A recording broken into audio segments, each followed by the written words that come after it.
Today on Doomed!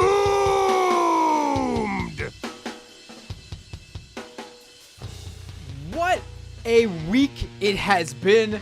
And I mean, on this episode of Doom with Matt Binder, we could have talked about a slew of different topics. And I'm sure we'll touch upon a few of them towards the end of the show or in the second half of the show.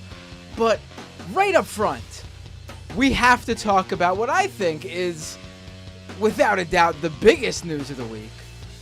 And that is Tucker Carlson's sudden departure from Fox News. This is just, I don't even know what to say about it. Which is why I brought on an expert to discuss it who can maybe help me figure out what to say about it. Let me bring him up on the feed here so you can see us both on the YouTube and Twitch live stream. Joining me now is Angelo Carusone, President and CEO of Media Matters for America. Angelo, thank you so much for joining me on this show once again. Thanks for having me. Now, well, there's a few things I want to talk with you about concerning Tucker Carlson and what's been going on at Fox News recently. A little bit about the Dominion lawsuit and how that probably or could have weighed in here somehow. But I want to ask you just right away up front, what was your reaction when yesterday, just seemingly out of the blue, the news breaks that Fox News has parted ways with Tucker Carlson? It, obviously there's a little bit of glee because, we have to watch him every night. And we have to watch him. Right. But, I hear you. I think the thing I immediately thought about, everyone's trying to figure out why and all these other things. The thing that my brain immediately went to was what a big deal it is, not just for Fox in this current moment, but, Tucker. The best way to think about Tucker Carlson is like he is pretty much the way Rush Limbaugh was right at the end of the 90s, early 2000s, which is like at that point, Rush Limbaugh was at his peak influence and power. And he was he was really just getting into place. And when Rush Limbaugh died, and it's crazy to think about, but in 2022, that was the first time in a quarter century where Rush Limbaugh was not the single largest get out the vote operation during an election. Like, I think we have to realize what a big deal it was when Rush Limbaugh died for our politics, for our culture, for right-wing media. And that left a big void, though. And what happened is, and this is where the right wing gets their power from, they're like a chorus. They need a conductor to sort of figure out what they're going to echo, a center of gravity. And there wasn't one for a while. And Tucker was the one entity amongst this hodgepodge, this big but sort of fragmented right-wing echo chamber that kind of stood up and filled the void. So my brain immediately went to, this was supposed to be the thing that replaced Limbaugh, and now it's gone. And that was my first reaction. What a big deal. Then my second one was, oh my God, this is horrible for Fox, and what happened? But that was it. Those were my two gut reactions, and they happened pretty much simultaneously. Right. So I guess let's start out. I'm sure. I've played numerous Tucker Carlson clips on this show, but for people who may be tuning in because they just heard this news and they want to sort of get a better picture of exactly who Tucker Carlson is, let me ask you that question. Who is Tucker Carlson? If you're just like, if you're Brendan Fraser and Encino Man and you just thawed out of a chunk of ice, explain Tucker Carlson. So he is the most watched cable news host, or was, for across all the cable networks. And what he espoused was not like just sort of typical right-wing misinformation. He's kind of like a cross between a think tanky Republican, what you'd imagine, Alex Jones, so a conspiracy theorist, and then David Duke, a sort of white supremacist KKK member mixed together. So like if you basically took ingredients from each of those things and you built a media figure, that's what Tucker was. Every night he would launder conspiracies, promote a pretty seriously like racist idea that Democrats were replacing white people with people of color so that they could be so they could always have permanent power. It's extremely racist conspiracy theory. And that was it, night after night. And that's the best way to think about Tucker. And he has a long history. He's been sort of he's been in the media for forever. He's the only host, as far as I'm aware, that has been fired from all three cable news networks. He was fired from MSNBC. He was then fired from CNN. And now Fox News. There isn't anybody else that has that. Some people have two, but not all three. So he has a long history, and that is Tucker in a nutshell. He's kind of this composite figure that had the most influential program on all of cable news. And yeah, I mean, obviously that people have their own impressions of him, but if you have no idea who he is, and you're coming into this cold, that's what you need to know about Tucker. Right. And so how did he sort of ascend to that position in Fox News where, he got this 8 p.m. news slot? I think a lot of people, when they thought of, like, I don't know, the prime time hours of Fox, it was like Bill O'Reilly and Sean Hannity. Yeah. And you would assume that if Bill O'Reilly, who was the face of Fox News, when he was to leave, you would have thought, oh, I guess Sean Hannity will now become that face. But that's not what happened. No, that's not. I mean, so basically what happened is Tucker, after he left CNN, this is like the early Obama years, he didn't have a job for a while. And then he launched this publication called The Daily Caller, which is sort of this right-wing online outlet. And he was doing that. And in addition to doing that, and this is how I think he ended up becoming the face of Fox, is he spent a lot of time doing interviews with sort of like emerging media figures. One of them is this guy, Bubba the Love Sponge. And like there's sort of a cross between like traditional politics, but also more just like shock jockey type radio. But he spent a lot of time there saying really racist stuff. Like it wasn't just that's where he talked about Iraqis as primitive monkeys, which is what he described them as. He defended child brides. He said it was totally acceptable to have sex with a young woman under the age of 18 or 16, even as long as you make a lifetime commitment to her in the form of marriage. There's a lot of other horrible stuff that he said then. But what it did is he sort of ingratiated himself into like sort of like the edge of the media. He spent time not just with like more culture spaces, but on the fringes. So that's where he started going on Alex Jones's program and doing. He sort of was an entity without a home, so he could go anywhere without any restrictions. And he spent time kind of surfing the fringes. And so then he joined Fox in like the 15, 16, around then, maybe a little before then. And he was actually like a sub. He was a weekend host on Fox and Friends, and he hated his job. It was really obvious. We watched. He fell asleep a bunch of times on the couch while he was hosting. Like, I mean, it was obvious he didn't hate it. He hated his job. And then Bill O'Reilly got fired, as you pointed out, and he was the face of Fox. Fox started rotating in some hosts, and what Tucker did right away was something new. Bill O'Reilly used to be a culture warrior when he had that 8 o'clock slot. If you're like the war on Christmas, that's Bill O'Reilly's invention. He invented that. He invented that concept, and that was not the only culture war thing he did, but that was a big part of his programming, where these are sort of like culture wars. When Tucker took the show, what he basically did was bring all that learned experience from the edges, from the InfoWars, from the white genocide communities on message boards, from his work with the Daily Caller, which was sort of doing more like dirty Oppo kind of work. And he made a spicy show. And that was it. And the audience loved it because it was basically a more extreme version of what they were getting from the rest of the Fox News programming, sprinkled in with stuff that sounded cool. And it was novel, but also familiar. And that actually is what helped him go from being sort of like a temporary host to getting the spot permanently. Right. No, that might be the best explanation of how that void Tucker filled at Fox, while also providing something to the audience that they were sort of, I guess, longing for, but never quite knew exactly what it is that they wanted. And then all of a sudden, there it is. Well, they had an appetite for it, and we know they had an appetite because I got into all this when Glenn Beck was at Fox, and there used to be feuds because Glenn Beck would take little sprinkles of conspiracies and he would water them down. He wasn't given to the Fox audience raw, he never went full Alex Jones, but he went like a little bit, he didn't go full interdimensional demon, but he would basically say that maybe Obama attracted flies because he was a bad person, he would give him, FEMA camps, well, I don't know, but he's doing something fishy with like FEMA, or that Obama's listening in on you on your car.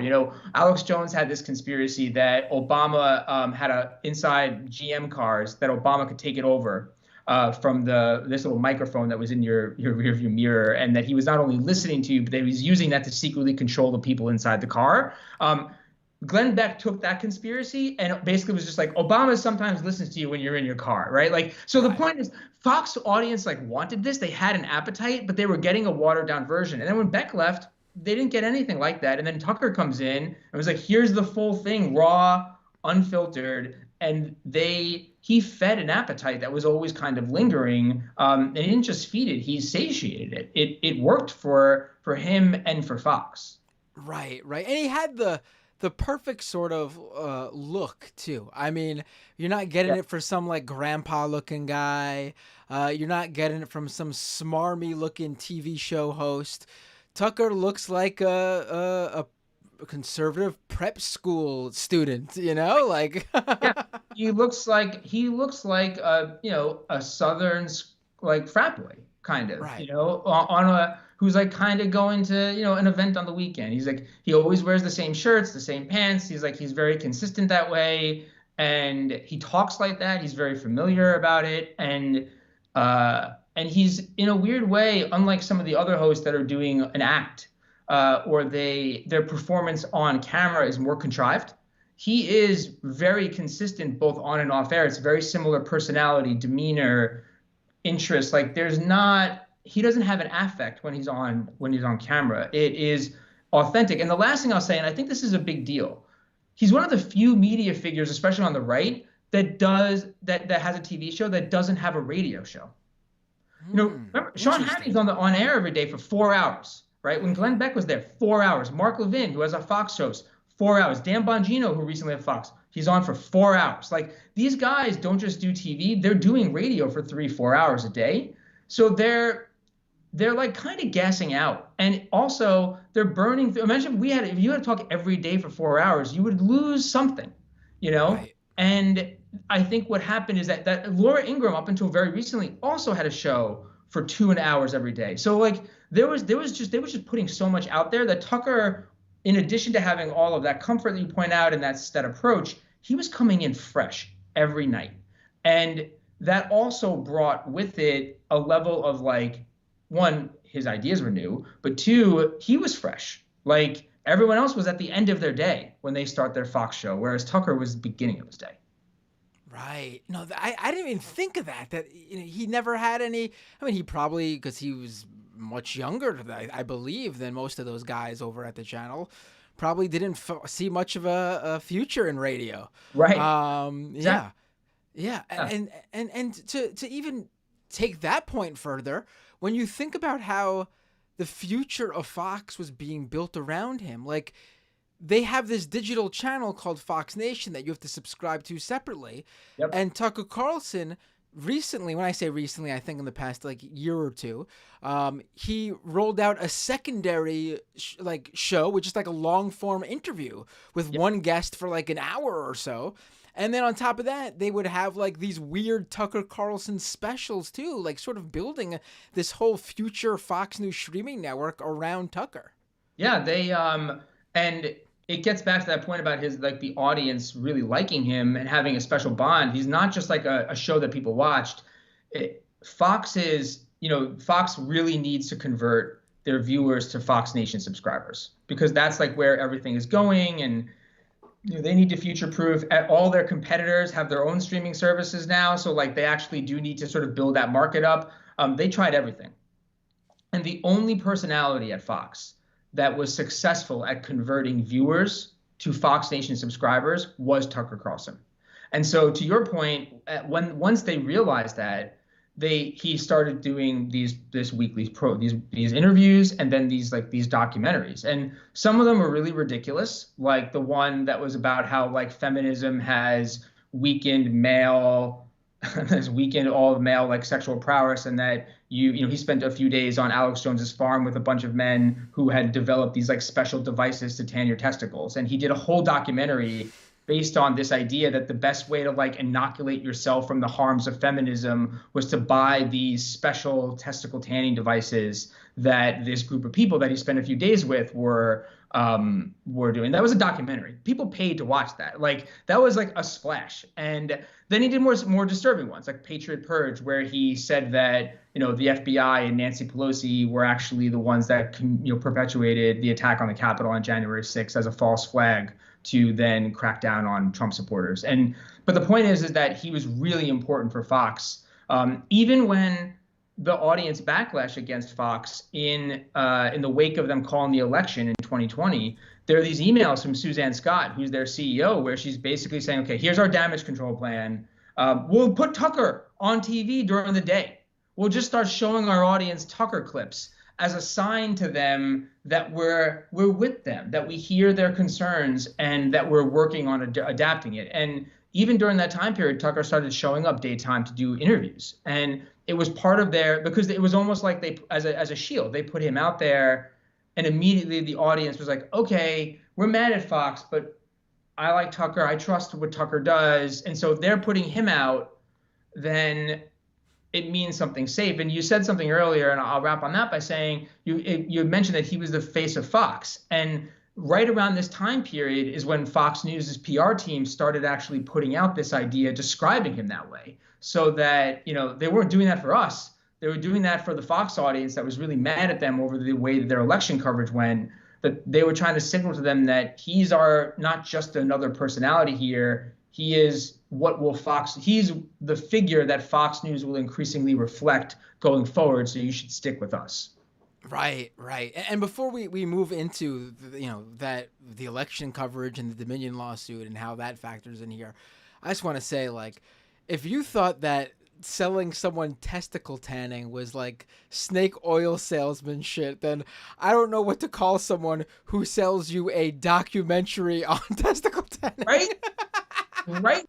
That's the thing. It's a documentary. And he was like, the thing is, it's like all the pieces together. It's like they did it on Alex Jones's ranch. And like, it takes you 3 days to do a documentary about these boxes. And I'm sure there's all these like kind of science components and these considerations. Like, sure. But it's like basically going to, like one of those like sketchy, like mall stores where you buy those like devices, and somehow it's like, this is nonsense. And you're right. There's a documentary that was basically hawking these things, and and it wasn't even like it made you healthier. It was a way to stick it to women. Like, that's the other part about it. It's like, if you want to lie to people about their health, that's messed up, but there's all kinds of gimmicks. But if you just like buy this device because it's a way to prevent, like, it's a way to fight feminism, like but that gives you a sense of what his programming was doing and who it was for. And I know it's kind of ridiculous, but it's also, I feel like it's important to note that there was a bloodthirstiness to his programming that was distinct, and it started getting increasingly bloodthirsty. And when there was the Club Q shooting in Colorado, Tucker's response to it wasn't thoughts and prayers or even ignore it. His headline, the frame of his show the next night was, "This is what you get for sexualizing children." I remember that. Yes. I mean, people really, I'm sure people have this sort of feeling of just like, from hearing about Tucker Carlson over the years, that like they just know that he has this sort of bad stuff out there, tons of horrible segments. I mean, his history at the Daily Caller too. I remember back in like before Tucker Carlson was really anybody, and he was at the Daily Caller, there were those emails that leaked from like him and his brother or something like that, where they were calling like women like the C word or something. I can't remember exactly what it was, but they were crazy misogynist. Oh, yeah, big time. And he did that again during the Dominion stuff when he was referring to people like Sidney Powell, who was that sort of Trump-aligned lawyer that was trying to push these theories. And he's an absolute misogynist. And he does a lot of culture programming. There's a Barstool there's a Barstool podcast that it was just played, I guess, like 2 weeks ago.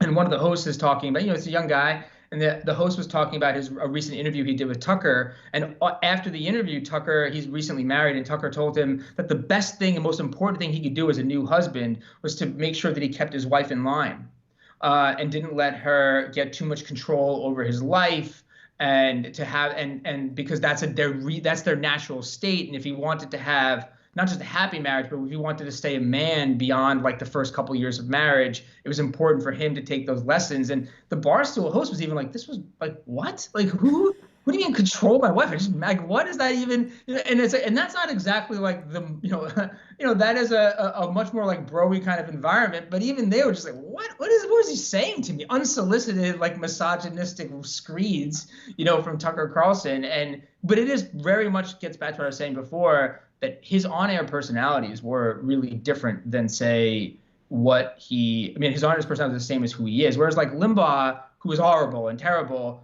did have a different persona in person. Loved Elton John, would say horrible things, but like he had two lives. Even though his personal life was still kind of ugly and gross and terrible and racist, it was different. Whereas Tucker, it is through and through. And that, I think, is also what made him so destructive in some ways. Right. So let's get to actually you made me, when you were talking about the podcast, I was gonna first say, man, when you got Barstool going, whoa, wait a minute. And then second of all, it made me think of, just hours before we were talking, this news about Steven Crowder's divorce and the feud he's having with these right-wingers is coming out. And honestly, I don't really care about Steven Crowder's personal life, but the video he put out talking about it, what struck me in that video was how many times he brought up, and very purposefully, I'm assuming, because of the number of times he brought it up, that he didn't want to divorce his wife, but Texas let her leave him. As if it was like, if the law did not allow his wife to get a divorce, like if it was just a one-sided divorce and the state said no, it has to be both husband and wife who agree to divorce, he wouldn't have let her go, obviously. Very weird. Very weird. Totally. But I mean, look, I think there's a very large segment of the right-wing audience and right-wing media, right, where the misogyny is baked into their so much of their messaging, and that goes all the way down to their positions on abortion. There's a large portion of them it's not a religious thing, it's a control of women thing. They see it as a men's rights issue, not just in the sense that they could be a potential father, but also that they just don't think women should have that type of autonomy. And so, yeah, that it is, when I sit in it every day, like I live in the fever swamps, and, that it's, when you point out that example, that actually, when you hear it independent of everything else, it sticks out so much more, but it just feels so much of like what they are and what they say every day. I mean, it is about the narrative that they tell their audience, and that in turn shapes their worldview. And it's partly what drew me to this work. It was the Beck, but it was this larger thing that these things ultimately have an effect on all of us, because they are polluting a pretty large segment of the population with not just misinformation, but then a narrative, or worse, a permission structure. And that was one of the things that Tucker did a lot more than other hosts, is calls to action, these permission structures, that it's okay to not just have these ideas or have this animosity or feel this way about immigrants, for example, or women, but that he gave a permission structure to say it. He encouraged his audience to attack their workplaces or criticize them when they would talk about diversity. He was very repeatedly pointed out that certain immigrants, except for not European immigrants, but he would repeatedly emphasize for his audience that like immigrants make America poorer and dirtier, and it's okay to say it. And so that was the part that I think is where you go from consuming passive information to then giving your audience something to then take away and act on, which then has even more consequences for us. And it was part of the thing that made him, I think, more pernicious than, say, other personalities that are just talking, is that he gave them a permission structure to then act on certain things. It's why he was such a Kyle Rittenhouse booster, for example, and why he really advocated the idea of this type of either vigilantism or taking those initiatives into your own hands. Right. So let's talk about the Dominion case. Now, again, something I've discussed on this show, but if someone's tuning in for the first time, just a quick summary of who Dominion is, why they were suing Fox, and how that ended up. Yeah. So Dominion is a voting machine company. They provide voting machines for a lot of counties and municipalities. And after the 2020 election was called, Fox News called the election, or part of the election, for Trump, Arizona. Their audience started to backlash against them. A couple days later, they followed and called the rest of the election. Trump and his people were pushing this idea that the election was stolen. But when you say the election was stolen, you have to give something more. And when we think about the big lie, which a lot of people refer to it as, or their big lie, the thing that often got overlooked at the time was that they were saying that the way the election was stolen was that these Dominion voting machines were used either by Biden or because of some conspiracy that Hugo Chavez had hatched decades earlier. But either way, it was switching votes from Republicans to Democrats. And that's the core of the claims. And Fox News went all in on this conspiracy theory that the election was stolen by way of these Dominion voting machines. And so it's really hard to separate out the idea that the election was stolen from the false claim that Dominion voting machines were switching votes. And so Dominion sued them, and they said, hey, you smeared us. And they talked about Dominion dozens of times. They repeated or emphasized the big lie during that 2-month time period 774 times. Dominion sent them like 3,000 emails over the course of that 2-month period and repeatedly emphasized them that the claims about Dominion were wrong. Fox News kept doing it anyway. And what's worse, as we found out in this lawsuit, is that not only did Fox News air these falsehoods about Dominion, but that their own hosts or their own staff knew that the things they were saying were false. They were calling them conspiracies. They were saying they were effing nuts. They were attacking the people that were pushing them. They were saying they didn't believe them. So they didn't just lie about Dominion and the election. What we discovered as a result of this lawsuit is that they were actually knew they were lying, and they did it anyway. Right. And so they end up going to court, and there's people I think were hoping for something more than what ended up happening. Yeah. I think maybe they got a little bit more later on, which we're talking about now. But the actual settlement was something like 725 million, something like that. 787. 787 million goes to Dominion and the lawyers. We don't get any more of this juicy, potentially much more harmful to Fox News information or possibly even judgment from the lawsuit. Yep. I think a lot of people felt like Dominion and their lawyers certainly go home happy, but the rest of us really didn't get anything.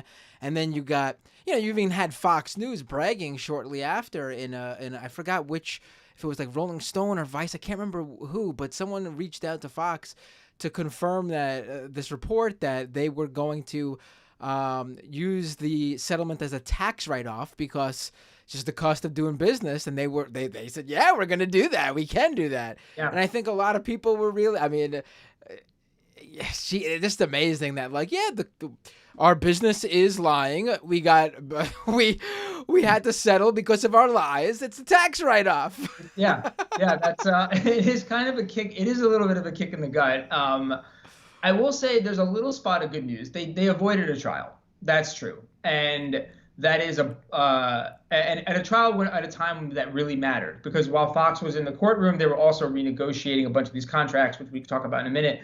But the one piece of good news that I think hasn't been fully, it hasn't really, the stat part of the story hasn't gotten out, which again, I have lots of feelings about this, but the one piece of good news is that there's nothing new that would have come out of trial.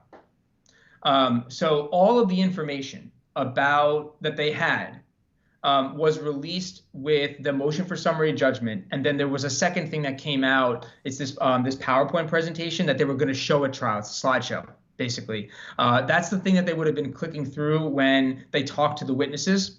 And anything that didn't come out in the motion for summary judgment was in that slideshow. And that ultimately came out too. So one piece of good news is that at minimum, certain critical information was not contingent on the trial. Now, it still would have been amazing because they would have had to confront their own lies in a public setting.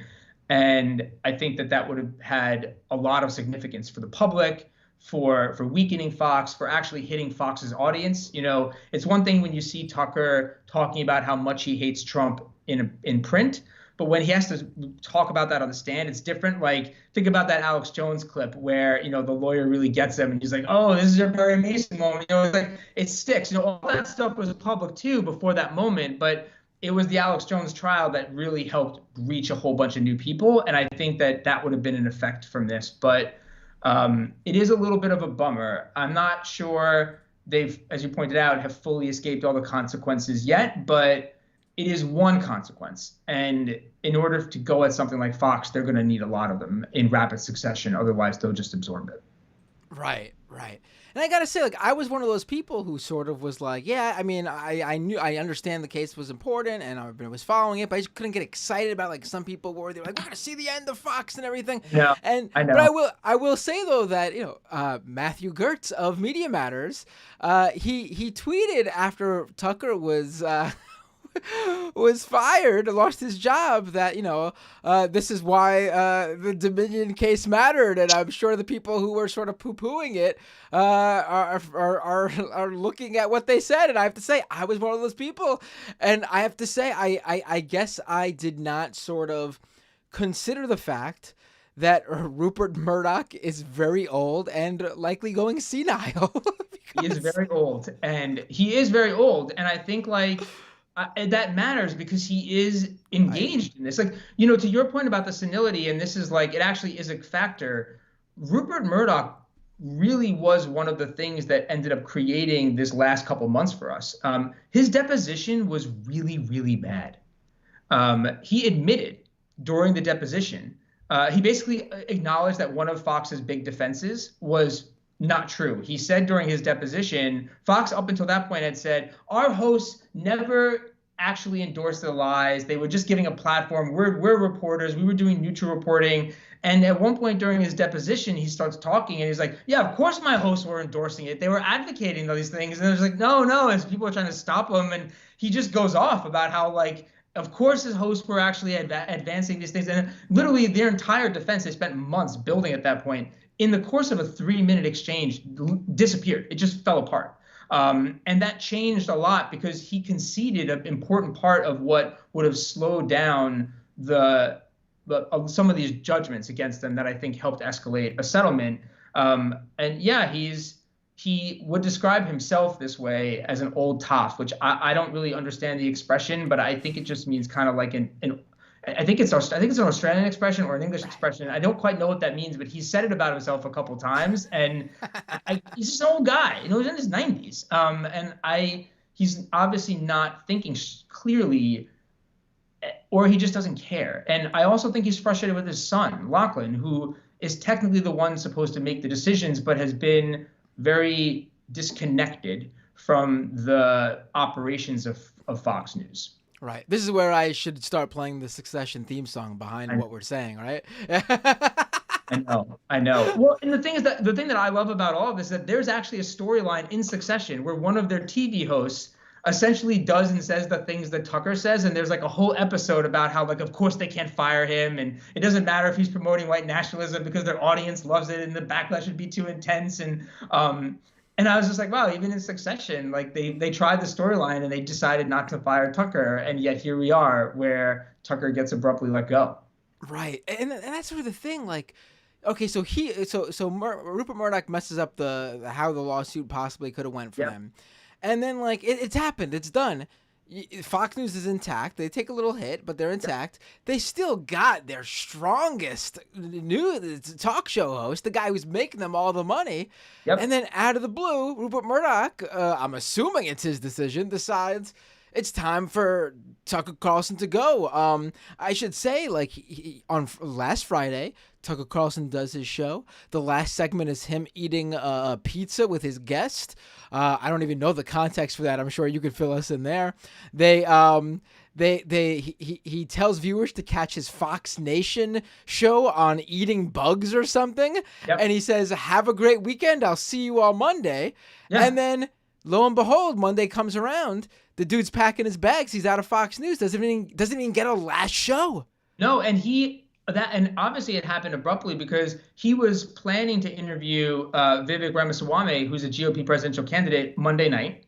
And Fox had been promoting his interview on air the first few hours of the day, saying, you got to catch this Tucker interview tonight, coming up tonight. So, it was not something that that was like, that had taken some slow expiration. Clearly they made a decision about it at some point over the weekend, but that was on Monday when Suzanne Scott told him. And I find it very significant that it was Suzanne Scott, who's their CEO, that told him, because she's someone that Tucker has repeatedly criticized in his messages, as not just because she's a woman, but also as sort of powerless, and how she doesn't have any control over him, and he's derided her, and he's been very difficult to any of her input.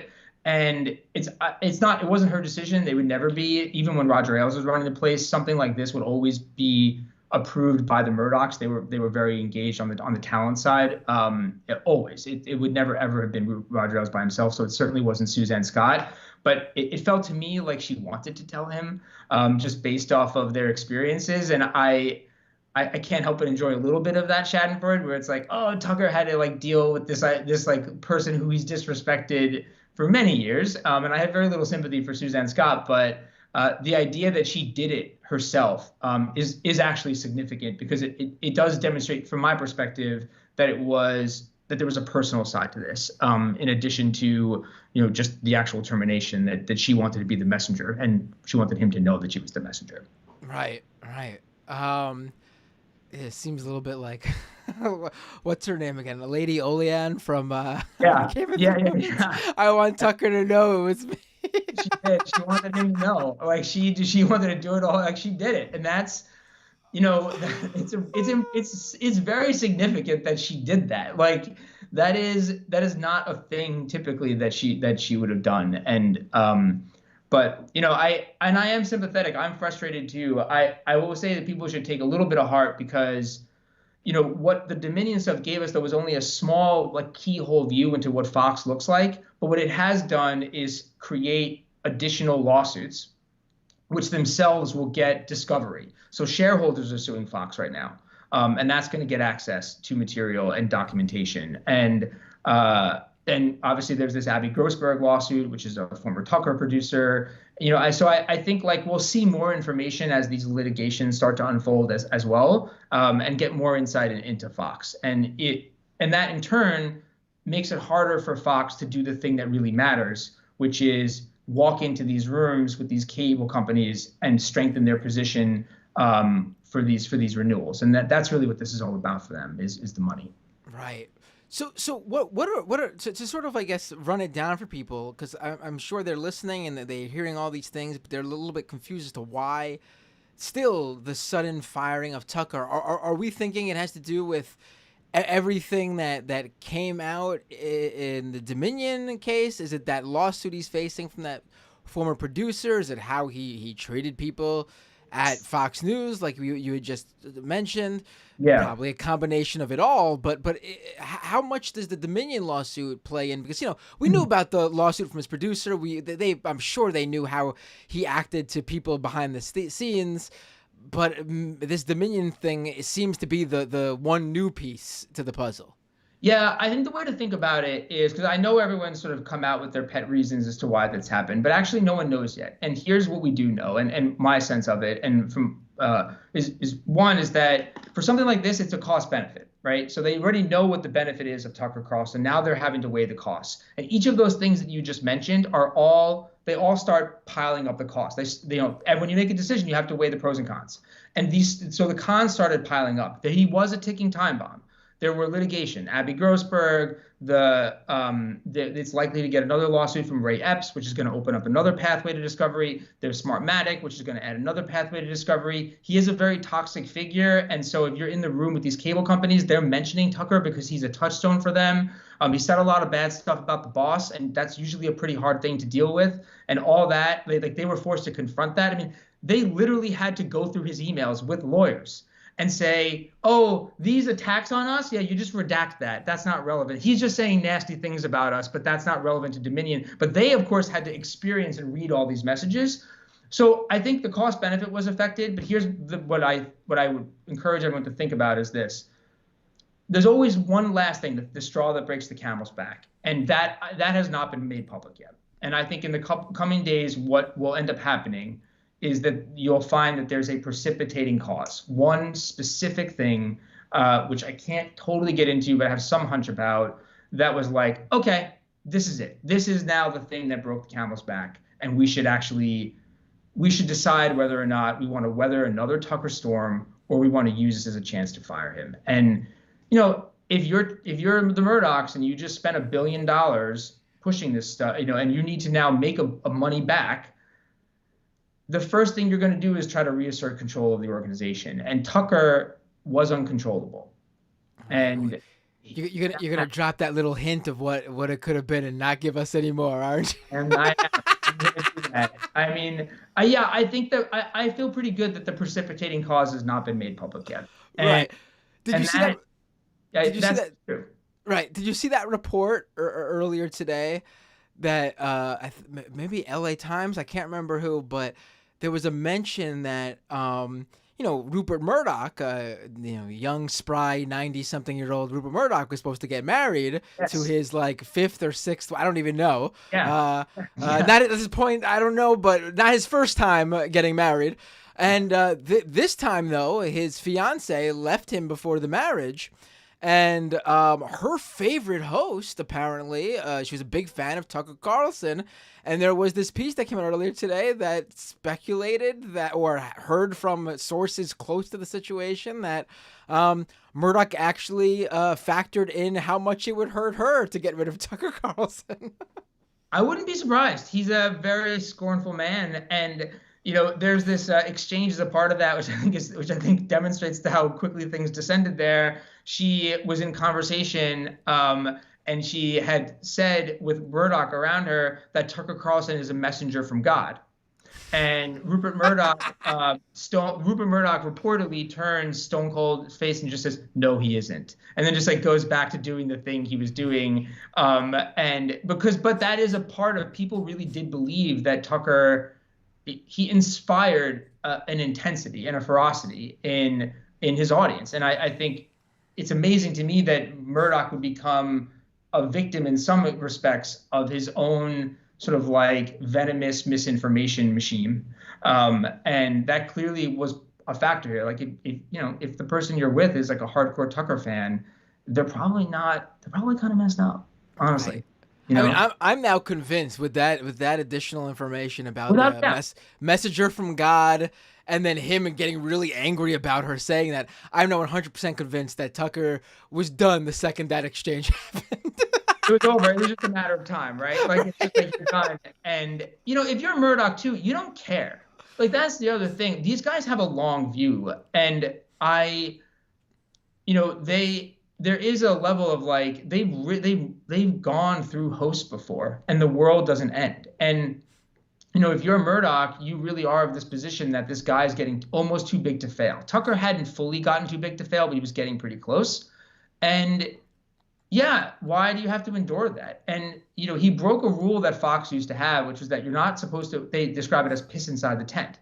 And Tucker pissed on everybody. And that is a thing that in the past would have been an immediately terminable offense. And it's something that I think they tolerated from Tucker for a while. But I really don't think we should take the personal out of this. The personal does matter a lot for a guy like Rupert Murdoch, especially in this point in his life. Right. And this is breaking from Rolling Stone just right before we went live. So I don't know if you've seen this. I saw. Okay. So Rolling Stone has this exclusive that apparently Fox News is prepared to release an Oppo file of dirt on Tucker Carlson if he attempts to torch the network at, in subsequent sort of whatever his next gig is. I think this is madness because they talk about the fact that the Oppo that they're referring to is that he was creating a toxic and hostile and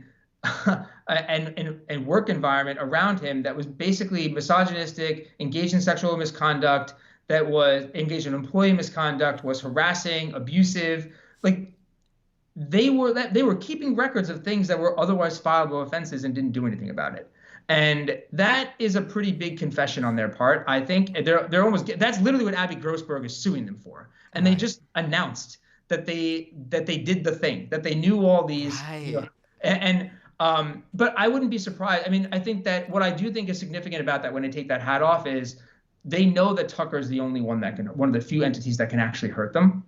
And the thing that is worth keeping in mind about Tucker is he's a very vengeful, spiteful guy, and he's really mad right now. And Right.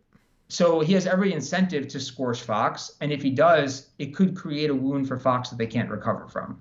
And so, honestly, they'll lose between 10 and 30% of their audience alone before Tucker scorches them. Like he really will be. It will hurt them in the short term in a very measurable way, and they know that. They knew when they fired him that they could very well lose at least 10% of their audience, up to 30%, simply because of the trust violation here.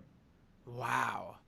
That's, I mean, that's It's a big incredible. audience. I mean, Yeah. if you lose 20% of your audience at that scale, that's a lot of viewers. And it's very hard once people really leave for them to come back. Right. And I wonder, what do you think Tucker Carlson's next move is going to be? I mean, if there's one guy who could certainly make more money going independent than he Yeah. would have at Fox or Cool. any network, it's probably Tucker. I mean, the world is now his oyster. Honestly, I mean, Yeah, sad as it is to say. I mean, there's two ways to evaluate this. Like, what he does next in terms of making money, and what he does next in terms of influence and power. So I think he'll be fine on the money front. I think he will make plenty of money on his own. And on the power front, I don't think he can ever get that back, at least in any reasonable time frame. And think about how many people have left Fox and they never have the same influence, even when they have plenty of money in a show. Glenn Beck, Bill O'Reilly, Megyn Kelly, Lou Dobbs, like these, you never get it back. Shepard Smith, right? You go down the line. Chris Wall, like, you just can't, it doesn't come back. And so what do I think he does next? I don't think he goes to a competing network. The production value there is embarrassingly bad, and he'll never do that to himself.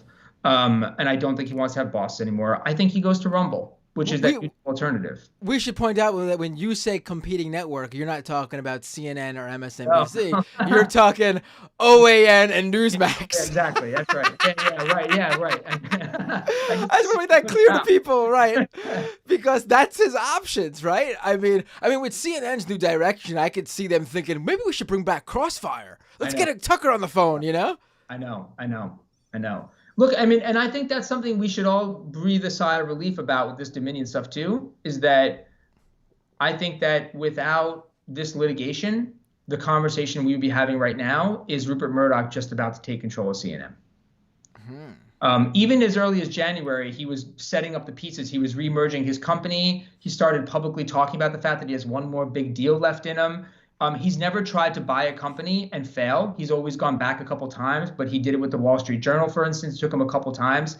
He's tried to buy CNN many times, most recently 2017, and he wants that company, and he at least up until recently. And all the fallout from Dominion sort of scuttled his plans. And I do think I find that to be some comfort in all this as well, is that we averted a pretty big mess on our hands if Murdoch was able to get control of CNN. Right. Do you think that now, for people who don't know, the Dominion lawsuit was just one of two major lawsuits they were facing, or in terms of election denial and blaming various systems. There's another election equipment company called Smartmatic that's suing Fox as well. What's your take on what happens there? Is it going to be more damaging than even the Dominion one, or? It could be informative in new ways and potentially more financially damaging. The reason that I almost never talk about it, like I never bring it up, is because New York is so slow. It's really slow. That trial may not, like, there won't be movement on that for years. And so we could be on the other side of 2024 before we even start to talk about the next step in this process. And that's so far off for Fox that, in a way, if Fox is successful over the next few months at renegotiating their cable contracts, it almost doesn't matter to them, even if that's a big loss, because it secures their position. So I think the thing to keep in mind there is that we won't really get anything out of that for a very long time. And that the other thing is that, remember that New York is a media state. And that means the law there is actually Very, very, very, very, very, very flexible. Many years ago, in a totally different life, I was actually one of the early bloggers in New York, sued when bloggers were like just the thing in my like younger years, Right. and easily won defending myself before I had any right to do it because of New York's law is so reflexively protective, which is not to dismiss it, but it's like the timeline and how strict New York law is. Um, I think people will be talking about so much other stuff between now and then because of the time frame. So I think it's significant. I think it's a factor, but I also know how slow New York is, and it's a ways away. Right. So I'll probably be hitting you up in like 2 years Yeah. from now to Yeah, talk about basically this. like, wow, an update. We All got an right. update. It's like it's gonna be really slow, everybody. It's gonna be slow. So Smartmatic filed their lawsuit around the same time as Dominion, and it was only a couple months ago that the judge ruled that the lawsuit could even move forward. Like it literally step two, and that's like and the Dominion thing is over already. So that just gives you a sense of how slow the New York court system will be, especially around a case like this. Right. So the last thing I wanted to bring up here is, we discussed the financial hit that Fox is going to take, and that possibly 20 to 30% audience loss is just still astounding to me. Big. But what I saw online was the reaction was, I mean, I was expecting it. It was clear that Tucker is every right winger's favorite Fox News host, if not favorite host, period. Yeah. You saw people screenshotting their cancellations of Fox Nation subscriptions. People were attacking other Fox News hosts who were trying to do their job, I guess, of continuing their regular coverage, which I'm not, no sympathy from me for those guys. Hilarious. Brian Kilmeade got the lucky role of filling in for I know. Tucker Carlson. He is really the ultimate patsy, huh? Like if you need to ever hire a patsy, if you become a evil CEO of some whatever company and you need like the ultimate, hire Brian Kilmeade. He's your go-to fall guy. That's how I think of him, honestly. Right. And then on the 5, what was really interesting was you could tell which guys are like Gutfeld is obviously a fan or friend or both of Tucker, Right. and he's like trying to like say, name drop Tucker in the show, and you see like Judge Janine getting really, don't talk about it, no, let's move on, next. Yeah. Yes. It's incredible to see like the dynamic there. And I saw some literally there was a joke going around yesterday that when Tucker got fired by Fox News, people were going, "Oh, Fox News went woke," like as a joke. But then I saw literal conservatives saying, "Oh, look at Judge Janine's reaction on the 5 to when Tucker Carlson's name is brought up. Clearly, the left is pulling the strings behind the scenes at Fox News now." It's like, no, they're not. I saw a couple right-wing media figures calling Fox News Bud Light, which is like the worst insult that you can have, at least in right-wing circles currently. And it's similar to the Go Woke thing. Most of the right-wing radio programs have criticized Fox, that aren't tied to Fox. And, and it ties back to Tucker not being a radio host. Think about it.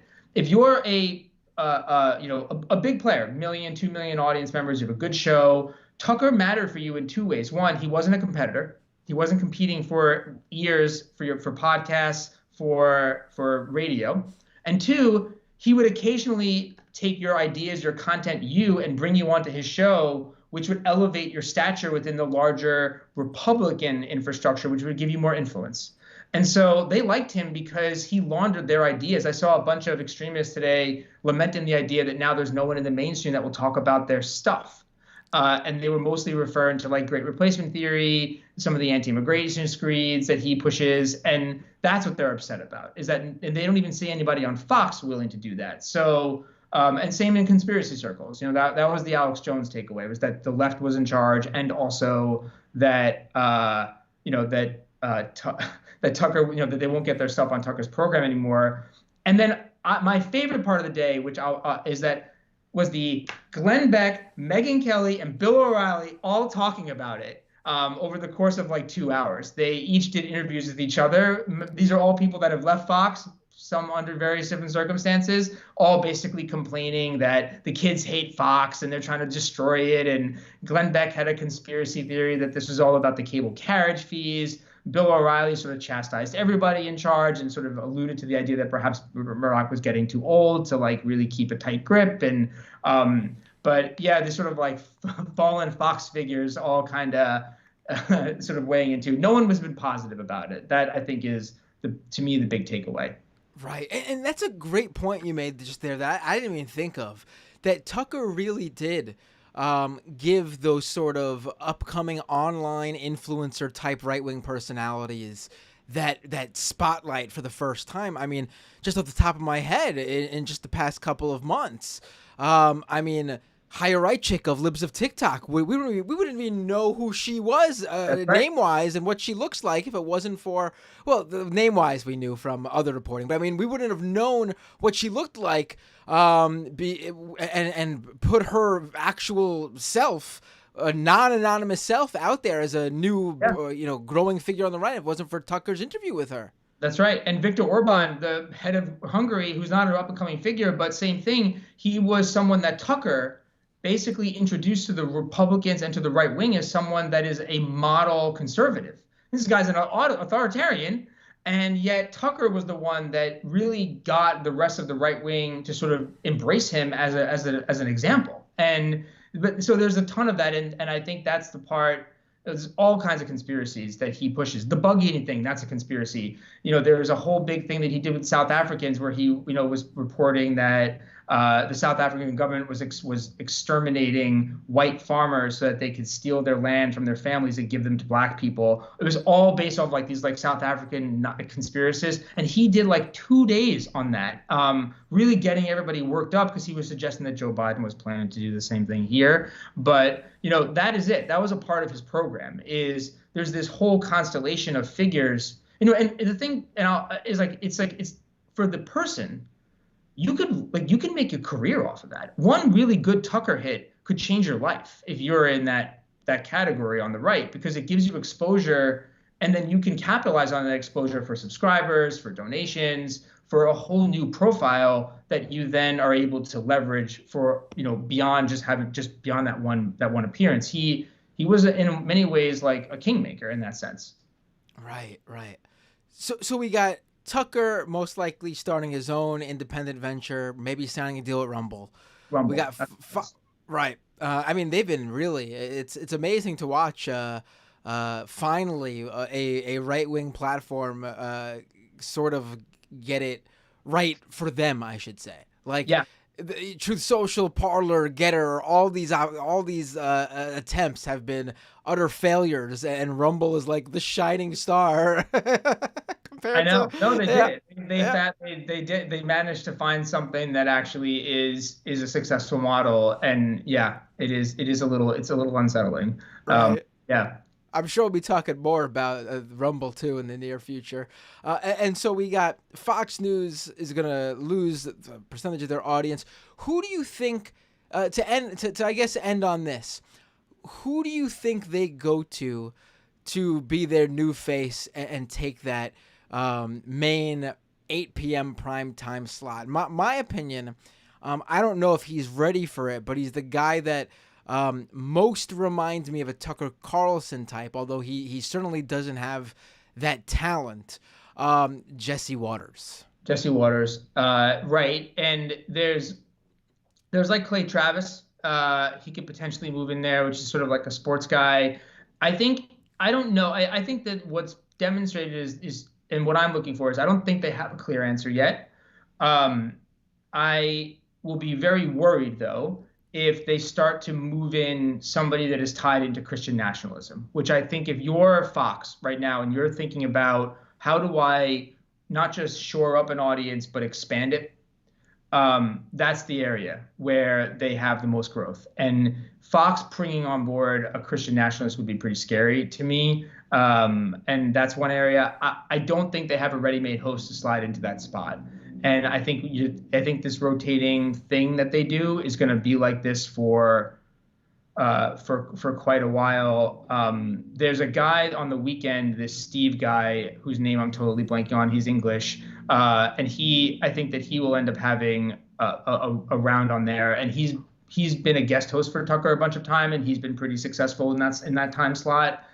it's just they're going to have a really tough time filling it because Tucker was doing something that was distinct, and in that he was able to connect different parts of an otherwise sort of factionalized right-wing ecosystem. Not many people can do Alex Jones, standard Republican flair, and white nationalism in the same 40-minute period. You know, it's a hard thing to kind of weave together, and Tucker did that. And it is going to be a real big challenge for them to find someone to fill that spot. But that's my sense. I think it's going to rotate much longer than is expected, and most likely the talent will end up being somebody entirely new. Right. Now that you bring up the possibility of a Christian nationalist getting that position, I'm fully expecting Fox News and Rupert Murdoch being so out of touch and not knowing who this person is. I could totally picture Fox News presents Nick Fuentes tonight.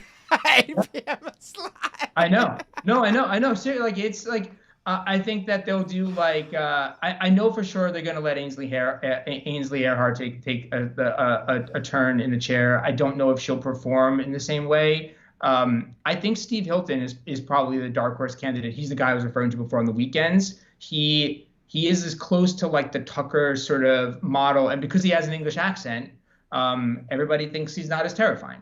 And that's just like a thing that is an advantage for him. So that would be my sense, is that it's gonna be a lot longer than they expect. And I think if you're a figure right now, you don't want to be in the hot seat because you don't want to get that blowback. I also think they're going to give Laura Ingraham a shot. She possibly could, I guess, fill it in, especially if they want to keep those people who love Tucker. They might be most susceptible to giving her the shot because they probably liked her as their second fave. If they had to. And you should discount Maria Bartiromo, by the way. She is somebody that does a lot of similar programming, and she's really built up a profile for herself on the network. And I know that she's a controversial figure right now, and it's possible that they fire her. I'd be very surprised if they did. But she's someone that I think they will try to move into that time slot. It certainly won't be like Jeanine Pure or anything like that. They don't see their future as their future face being like some racist Facebook aunt. Yeah. I know. It's amazing. I don't think that they trust her to do a show solo anymore. That's amazing. I mean, you got to think Sean Hannity's got to feel like this guy must have thought it was going to be his network. He was going to be once O'Reilly was gone, he was going to be the kingmaker. He's like an afterthought now. No one even cares. He is. And there was a moment, too, to your point, in 17 and early 18, where Hannity was on, everyone was calling him his Trump shadow chief of staff, and he was talking to Trump every night. And obviously the network had fully aligned around him. And he was clearly he was really feeling it. And so the drop that Hannity felt when Tucker really just sort of rose to that prominence, it was precipitous. It was a pretty steep fall for him. And he's fine, but he is, to your point, he's irrelevant right now. He's not able to leverage any influence, and I don't think he'll ever be able to get back that footing in any reasonable time. Think about it. Trump's first interview back on air wasn't with Hannity. After this supposed blackout period, it was actually with Tucker just a couple weeks ago. Right. Well, Angelo Carusone, President and CEO of Media Matters for America, this was fantastic. Thank you so much for joining me. This was both of it was honestly very fun because I hate to spike the football, but because we didn't really do anything, but spike the football. Yeah, let's spike it. Absolutely. Everyone should spike the football. Everyone that talked about what a rotten person Tucker Carlson is definitely should, at some point over the last few years, deserves to basically say they got Tucker Carlson fired. Yes, absolutely, 100%. Right. So, Angelo, I want to give you the opportunity if you want to promote anything that maybe Media Matters has coming up. Drop your own social media and anything you want to mention, feel free right now. Sure. I would say the most important thing you could do is if you have cable or know someone with cable, tell them to go to nofoxfee.com, and we tell you how to basically contact your cable provider and make sure that we win this fight against Fox right now because they're trying to renegotiate. I promise we're not going to annoy you. We're not going to ask you for $3. We're just going to give you a piece of information. And if you don't have cable, give it to somebody that does. Your parents, family members. It's really easy. It works. We know it works. And it's the most important thing people could do in this moment to stick it harder. Right. I think people don't realize that. I know you mentioned the whole carrier thing earlier, but I just want to really quickly, stress to people that, like, if you pay for cable, you're actually paying a fee to Fox News whether you watch it or not. Yeah, like a lot. They're the second most expensive channel on cable outside of like the premiums. ESPN's number one, then it's Fox News. And they're actually trying to go to the table right now and make themselves almost as expensive as ESPN. So it's kind of wild that they have the guts to do it, but we have the numbers, and we should press our advantage right now and also make sure that they don't get that guaranteed revenue, because for them it's it's hitting them where the money is, and that makes it harder for them to keep doing what they're doing. Right. So everyone go to that website, nofoxfee.com. That's it, right? Nofoxfee.com. Yep. Angelo, thank you so much. Have a great night. Always a pleasure. Likewise. Take care. Later. All right, ladies and gentlemen, that is not the end of the show, though. We've got much more to talk about. We got Don Lemon. Don Lemon out at CNN. We've got Nate Silver gone from 538. We got my own personal weekend news. I'm going to have to do a whole episode on this. Maybe that's what I'll do next week's episode on. Where I wrote about the growing Block the Blue movement on Twitter to block the people who are paying for the Twitter Blue checkmark subscription. Last week I told you how all the verified users were going to get their verification removed from the old verified way, where you got it for free for being an actor or a journalist or a pro athlete or whatever. That actually happened last Thursday, and then I wrote about this Block the Blue movement, spoke with Drill and a few other people, published a piece. The thing took off and was like trending on Twitter for a short while. And then on Saturday, to own me and Drill and a few other people, Elon Musk gave us the Twitter Blue check mark. Specifically gave it to us for free and is like stuck it on our profile. It's like now has actually subscribed me to a Twitter Blue plan. Not I don't want to think he's charging me. I'm just like stuck with a non-cancelable but free Twitter Blue plan on my profile. And then because of that, he decided to give the Twitter Blue plan to every celebrity account with over 1 million followers, whether they wanted it or not too, which caused all these celebrities to wake up like Sunday, Monday morning and be like, why do I got the blue check? I didn't subscribe to Twitter Blue. I don't want this.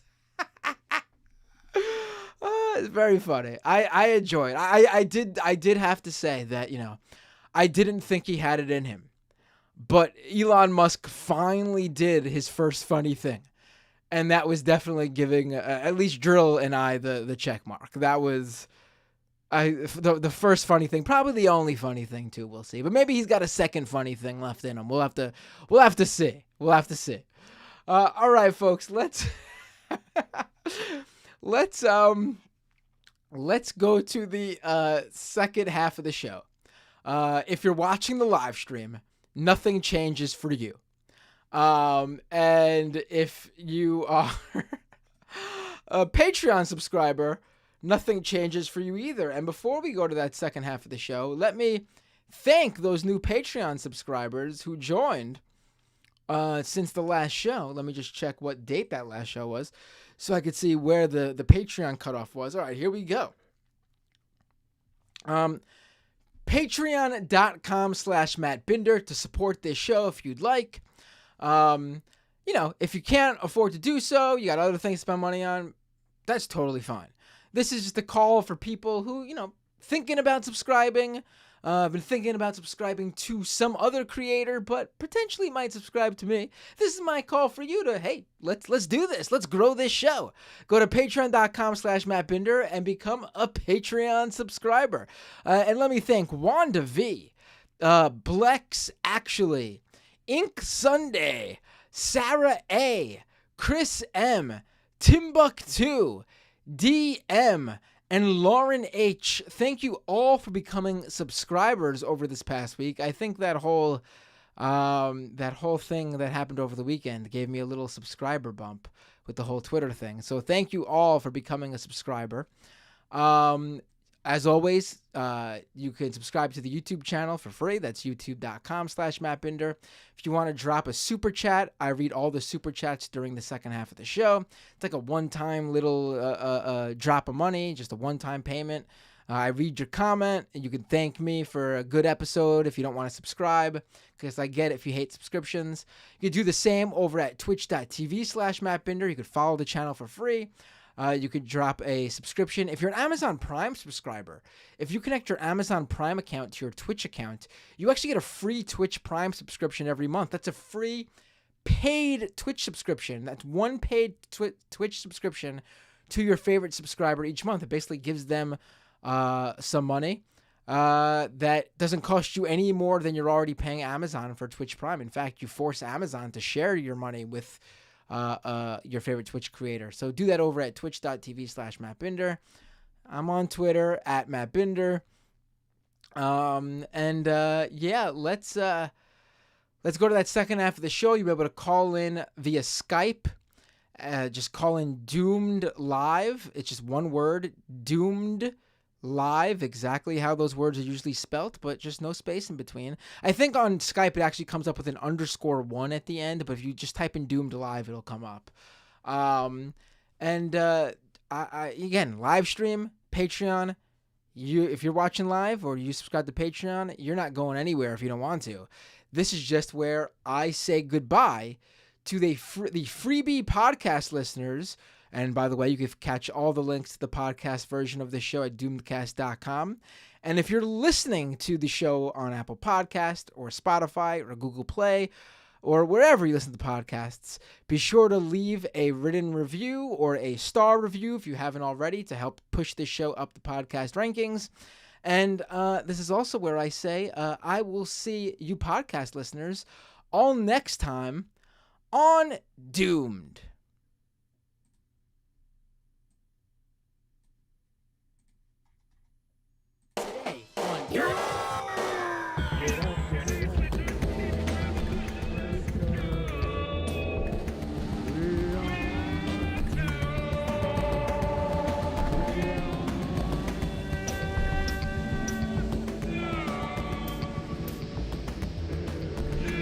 Ecological collapse, corporate fascism, corporate journalism, police brutality, voter suppression, austerity economics, education masses, rampant homophobia,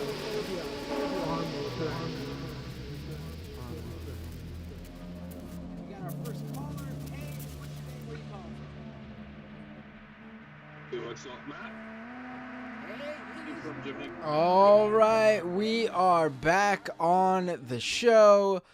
This is the second half of the live stream for live stream viewers and the Patreon subscribers at patreon.com/MattBinder. Let's go right to the calls. There's a ton of calls coming in, obviously. I'm sure a lot of people have a lot to talk about, being that I just mentioned everything that's been going on. And not even everything. I forgot to mention that Joe Biden said he's going to obviously officially run for re-election.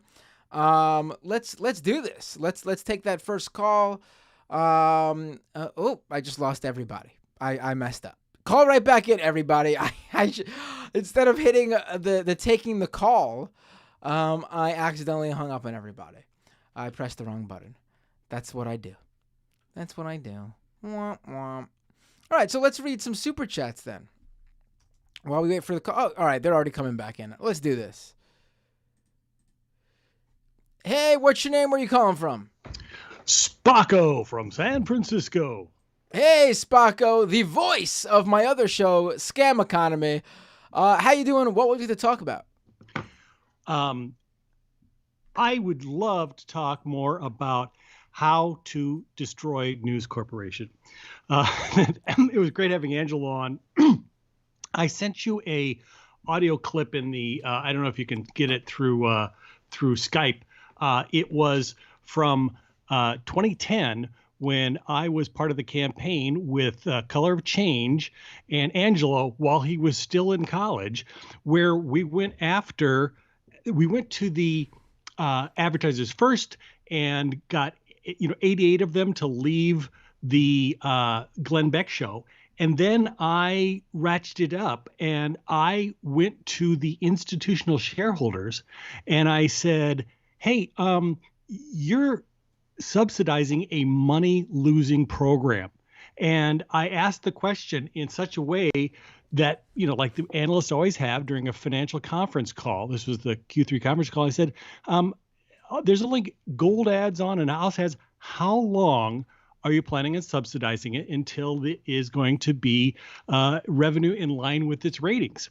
And Murdoch was like, oh, well, I just think it's a great lead in, and I'm not subsidizing it. I don't think that number is correct. And that was part of the start of making it so that Fox weren't getting advertiser revenue, and why they're having to rely on these, carriage fees, because, that was what the big part of my whole plan was to make it toxic for generic advertisers. And it's almost kind of like, I almost want to say, this is a huge credit to understand that kicking off Tucker Carlson, who has become, advertisers don't want to be on the show, that can open them up for all sorts of new revenue.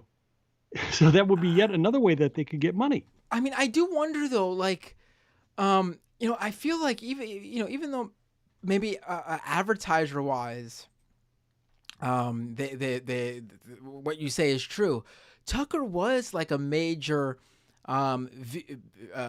audience driver. He was my most popular show on any sort of cable news network, period. The top rated. So I wish wonder... Angelo was still here. Right, right. Because I wanted to talk with him about this and with you and the rest of the viewers to talk about some of the stuff that Angelo and I know about using the power of an audience and how if you take away one set of revenue, it doesn't necessarily mean that they're not getting other revenue, but that's still power. Those numbers are the power. Well, so what I'm thinking, what you brought up, and it's a great point, and I do wish Angelo was still on because I would have asked him this. I didn't consider this. Is when it comes to advertising revenue directly with Fox, they're not going to take a hit. But in terms of renegotiating those carrier fees, if less people are going to watch Fox because Tucker's gone, are they technically at their weakest point in quite a while to actually renegotiate those fees? Do you know what I'm arguing? Yes. Is that what I'm saying here? Yes. And this was the thing that, after the Dominion case came out, I was like, there's so many people who are like, bummed and whatever. And they're saying, yeah, but, they're paying it off and they calculate it. These are all to be built upon. Okay, they're all to be, there's additional, I think Sam calls them knock-on effects, okay? Each step that can hurt them can then be used to hurt them in another way, okay? And in America, oftentimes it's just finances, okay? If you can have enough money to afford to drive certain ideas that you feel like in a longer term you can get more money or you get ratings, and the ratings can then convert to something like carriage fees, you can keep doing it and you will stick with the things that will get you the ratings and the ratings, so you get the carriage fees. So one of the things that and again, I wish Angela was here because these are some of the plans that I've been working on. I actually very lucky last Thursday, I was on a panel session talking about using financial leverage to fight the right, the limitations. And I talked about some of the successes as well as what's in the future. And there's a part of me that wanted to go into the past and talk about, what I did back on starting with KSFO and then with Glenn Beck and then Rush Limbaugh. I actually directed people to the podcast where you and I talked about Rush Limbaugh from 2 years ago and how we weakened him in all of these different ways. But the next step, I also talked about people like Check My Ads Institute, the work that they're doing to hurt the revenue of people like Bannon and the next level where they go to the, Rumbles and they go to, and what we also need to look at are ways that we can deal with the way that Fox still has credibility. And this is something I really haven't seen anybody much talk about, except recently Glenn Kirshner talked about this, which was, we're all talking about the financial settlement, but does Fox change? Are there going to be behavior changes in there? Are there going to be penalties for a failure to see behavior changes? And this is like the Abby Grossman case right now coming up. The sexual harassment is part of the ways that Gretchen Carlson and a couple other people got like $35 million out of Fox. And there was supposed to be structural changes in how the Fox News people dealt with their sexual harassment case. And I found out like one of the people who was supposed to clean that up was that female executive who's the CEO of Fox, or what was her name? I don't really remember, but she didn't. Okay.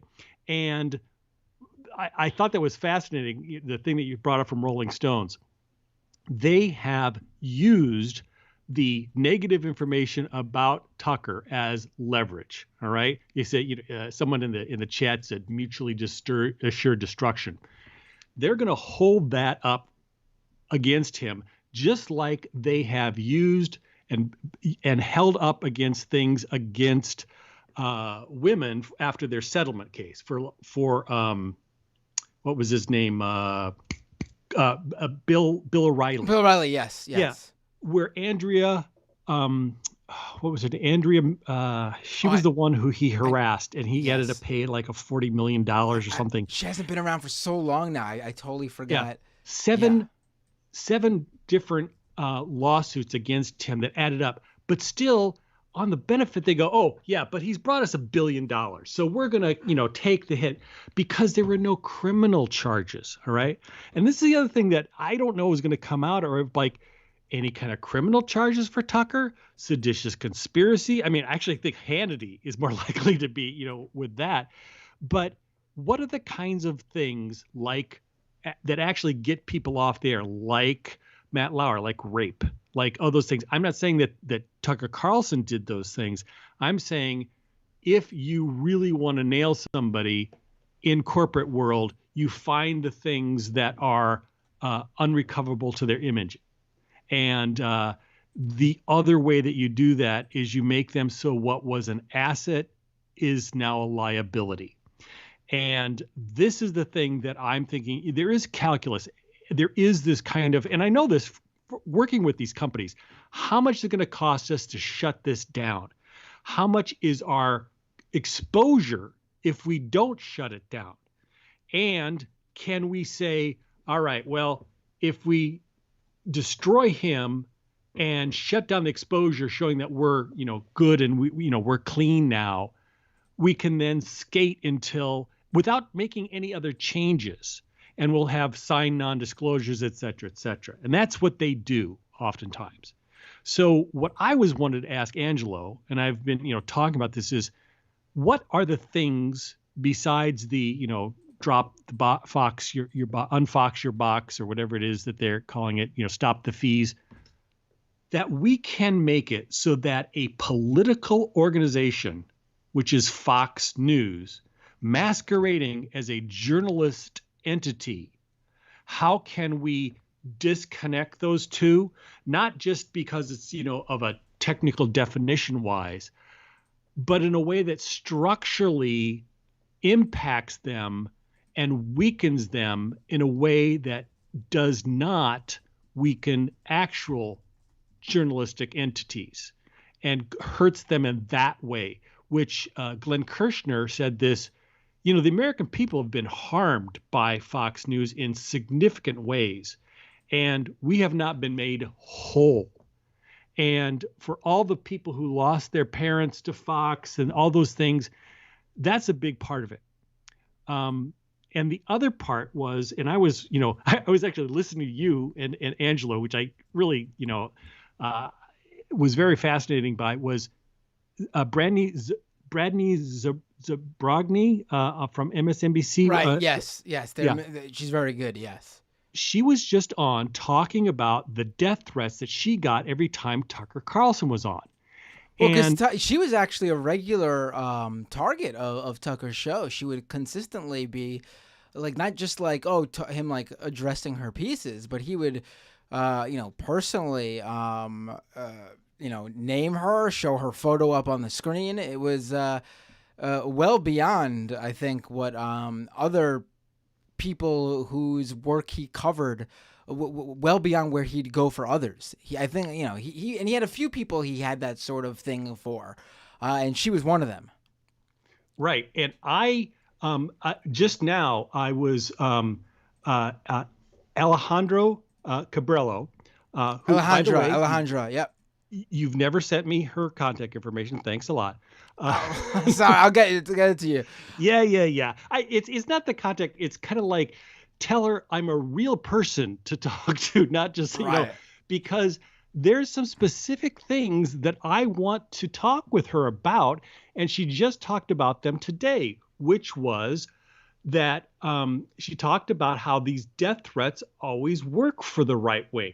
And she mentioned 3 examples today.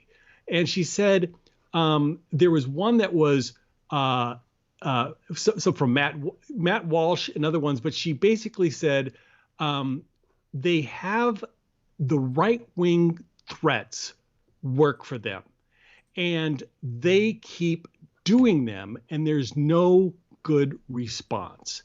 And I have been talking about ways that there can be.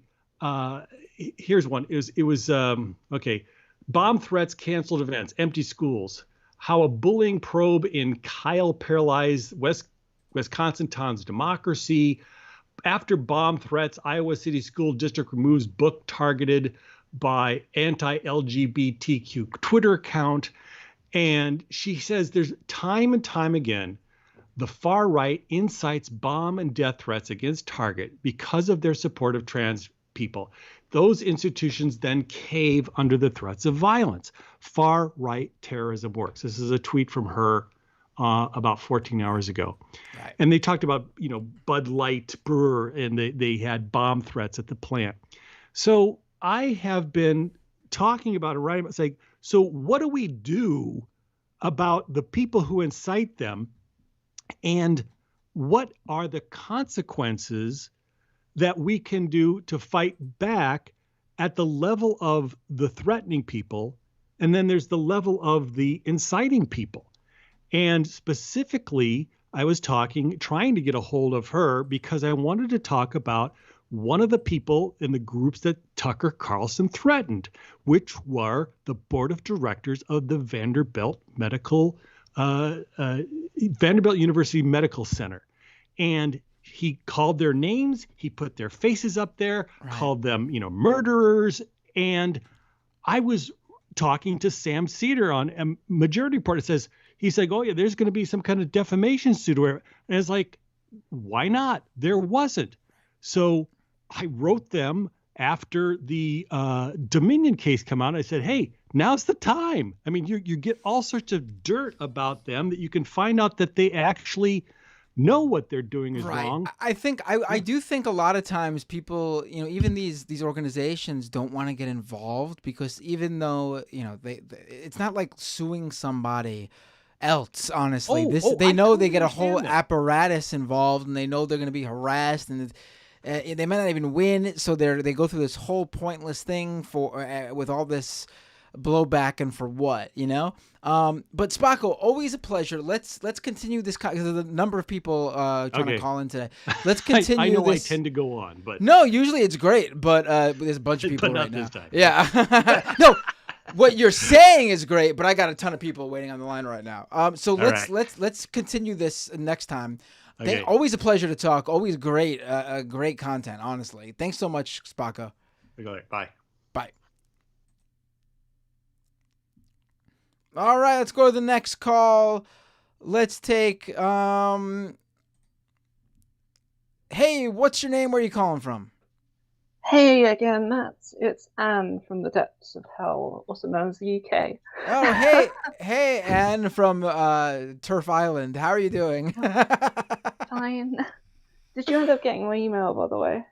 Oh, no, I don't recall. I'm sorry. What? I sent you random arts, and you asked me to email it to you. Oh, you sent it via email. I remember the art. Let me Yes. check. I probably did get it. Do It you- was by your one that's on your YouTube account, so Okay, you know what? I I probably don't did. know. I probably did get it. Let me Okay. I'll Alright. double check and I'll message you if I didn't. I don't want to keep you. So what do you want to talk about? Well, first of all, I joked last time about doing a Zombinder one, and have made said Zombinder one very rapidly. Oh, cool. Let me see. Send it to me in the chat. I'll show everybody. And then you could email it to me and it'll push up the previous email and then I'll be perfect. Just casually trying to give you some emotes that you can use on Twitch or something. And then now that I have 2 emotes from you, the next step for me is to figure out how to upload them to Twitch. Well, I did have another one I wanted to do, but it required me to ask you a question first. Oh, sure. Please ask away. What is your favorite, like, I'm going to be slightly blasphemy here. I don't watch wrestling, but what was your favorite, like, prize belt wrestling thing? Oh, Because I really like the idea of a Matt Winder emote. Like a title belt? Like what my favorite? Holding You up could- like a title belt as like victory thing. Right. You want what would look cool in an emote? Look up the old WCW World Heavyweight title. It's this big gold belt. It'll I think it'll shine through in a emote because the other ones probably have like too much of intricate because they're smaller and there's like you'll see it and I think you'll be like, yeah, that's the one. Fair enough. That was the first thing. Otherwise, I was just going to moan about some British stuff, if that's okay. This is I just pulled up the zombie one. I love that. I was desperately trying to make it like not too gory because like obviously Twitch's rules, right? Yes. No, but I totally very tame with it. I love it. No, it's great. So what did you want to talk about? So we got 2. I'll wait for the third one then before uploading them. So what did you want to talk about? Tell me at least. We'll go with one, and if we got more time, because there's a bunch of people trying to call in today. Okay. Give me one thing going on in the UK that you wanted to bring up that we should all know about. Just a Home Secretary basically doing the same culture war stuff that the US is doing a lot of. A Home Secretary who's like in charge of a lot of internal affairs in the UK is taking it upon herself to get involved in various weird police matter things. Like, for example, a case about some amazingly racist doll things. She decided to say that the police should not be wasting their time arresting someone who was hanging very racist depictions of black people in their hotel for people to view as they entered the hotel, or is it B&B or something, place to stay of some sort. And then today she's also come out with because there was a really, really massive backlash against the police in 2021, I think, because of a lady who got raped and killed by a police officer. There's been like a massive the Met Police as a result have like started revetting all of their stuff. And apparently our Home Secretary's response to this whole revetting stuff and trying to weed out like the problematic because the Met, in particular, has a reputation for having the worst of the worst officers because they're also the biggest and oldest force as well. And I say this as someone who once worked for the police. But basically, she said that we should not be like the police should not be worrying about political correctness, and it's just such a cringy response to trying to get rid of officers who are like openly being misogynistic and creepy and racist and all the rest of it.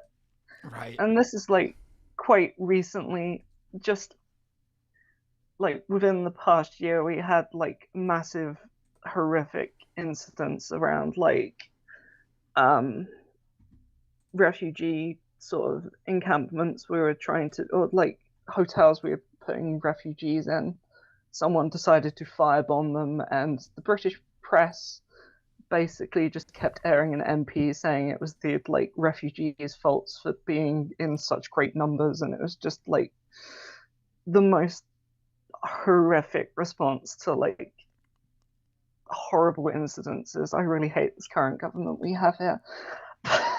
It's I don't know what I don't know what's again. I don't really it's not my specialty or my beat, but I mean it's really depressing to see the UK go from Jeremy Corbyn leading the Labour Party to whatever the fuck's going on right now. We've also just like literally our media is super reluctant to cover protests and strikes and stuff as well, in like an actually decent way, rather than just saying like echoing the Tory talking points of they shouldn't be on strike because they're endangering lives kind of stuff. And it's just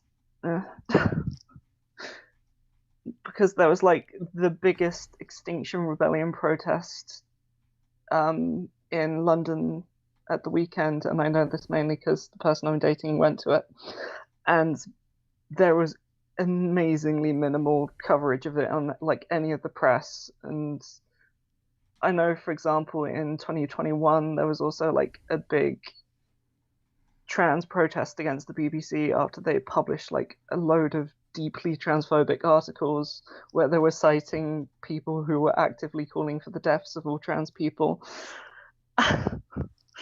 And they didn't cover the fact that there were like massive protests outside their offices. Once again, I'm very aware of these protests because the person I'm seeing happened to be part of them, and there were like hundreds of people there. And that feels newsworthy to me, especially as it was outside the BBC. I think they might be able to cover that story. That was like last year though. But anyway, yeah, sorry, just general media and government annoyance rubbish that sorry. No, I'm glad you called in to bring this up. But I don't know. I can't. I'm gonna look more into it because I think it's BBC Transphobia. The YouTuber Sean did a series of videos on that was quite good. I'm gonna check that out. Let me type it in now so I remember. Thanks for the call as always. And I look forward to seeing the title belt emote. I hope you enjoy it. Oh, I will. I already enjoyed the zombie. I love it. Anyway, have a nice night. Take care. You too. All right, let's go back to the phones. Let's see.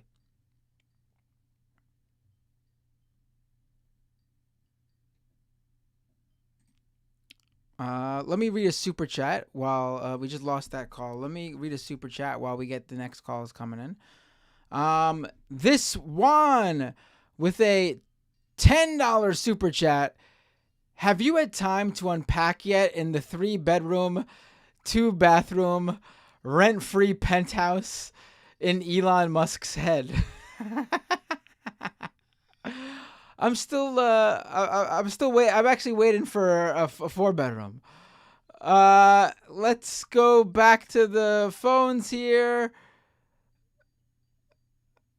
Hey, what's your name? Where you calling from? Oh, just lost him. Hey, what's your name? Where you calling from? Hey, Matt. Excuse me, sorry. Hey, Matt, it's Josh from California. How you doing? Hey, Josh, I'm doing good. How are you? I'm well, thank you. I'll be quick because I know you got a lot of callers. There's two things I wanted to get to really quickly. One is Google has been absolutely, or Alphabet, whichever, has been completely fucking around in the Bay Area. They just pulled out of a enormous mixed-use development that they were gifted the land by the city, and there were sort of years of zoning fights, or not zoning fights, but like fights over that land because it's prime, like it's kind of far away from the city center, but it's a continuous block of land in San Jose that is large. So, yeah, it would have been great for development for housing and mass transit and everything. But they promised, oh, we're going to build 5,000 units of apartments in addition to all of our offices that we need. Well, their workers still don't want to return to the office, so they are now pulling out, but they're still squatting on the land. They don't want to give it back to the city. So because maybe we'll develop it in the next starting 5 years from now.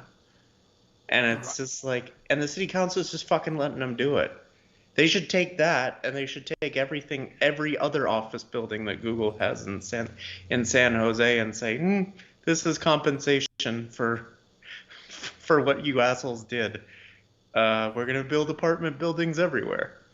The other thing is they caught an officer in Oakland bribing witnesses for false testimony.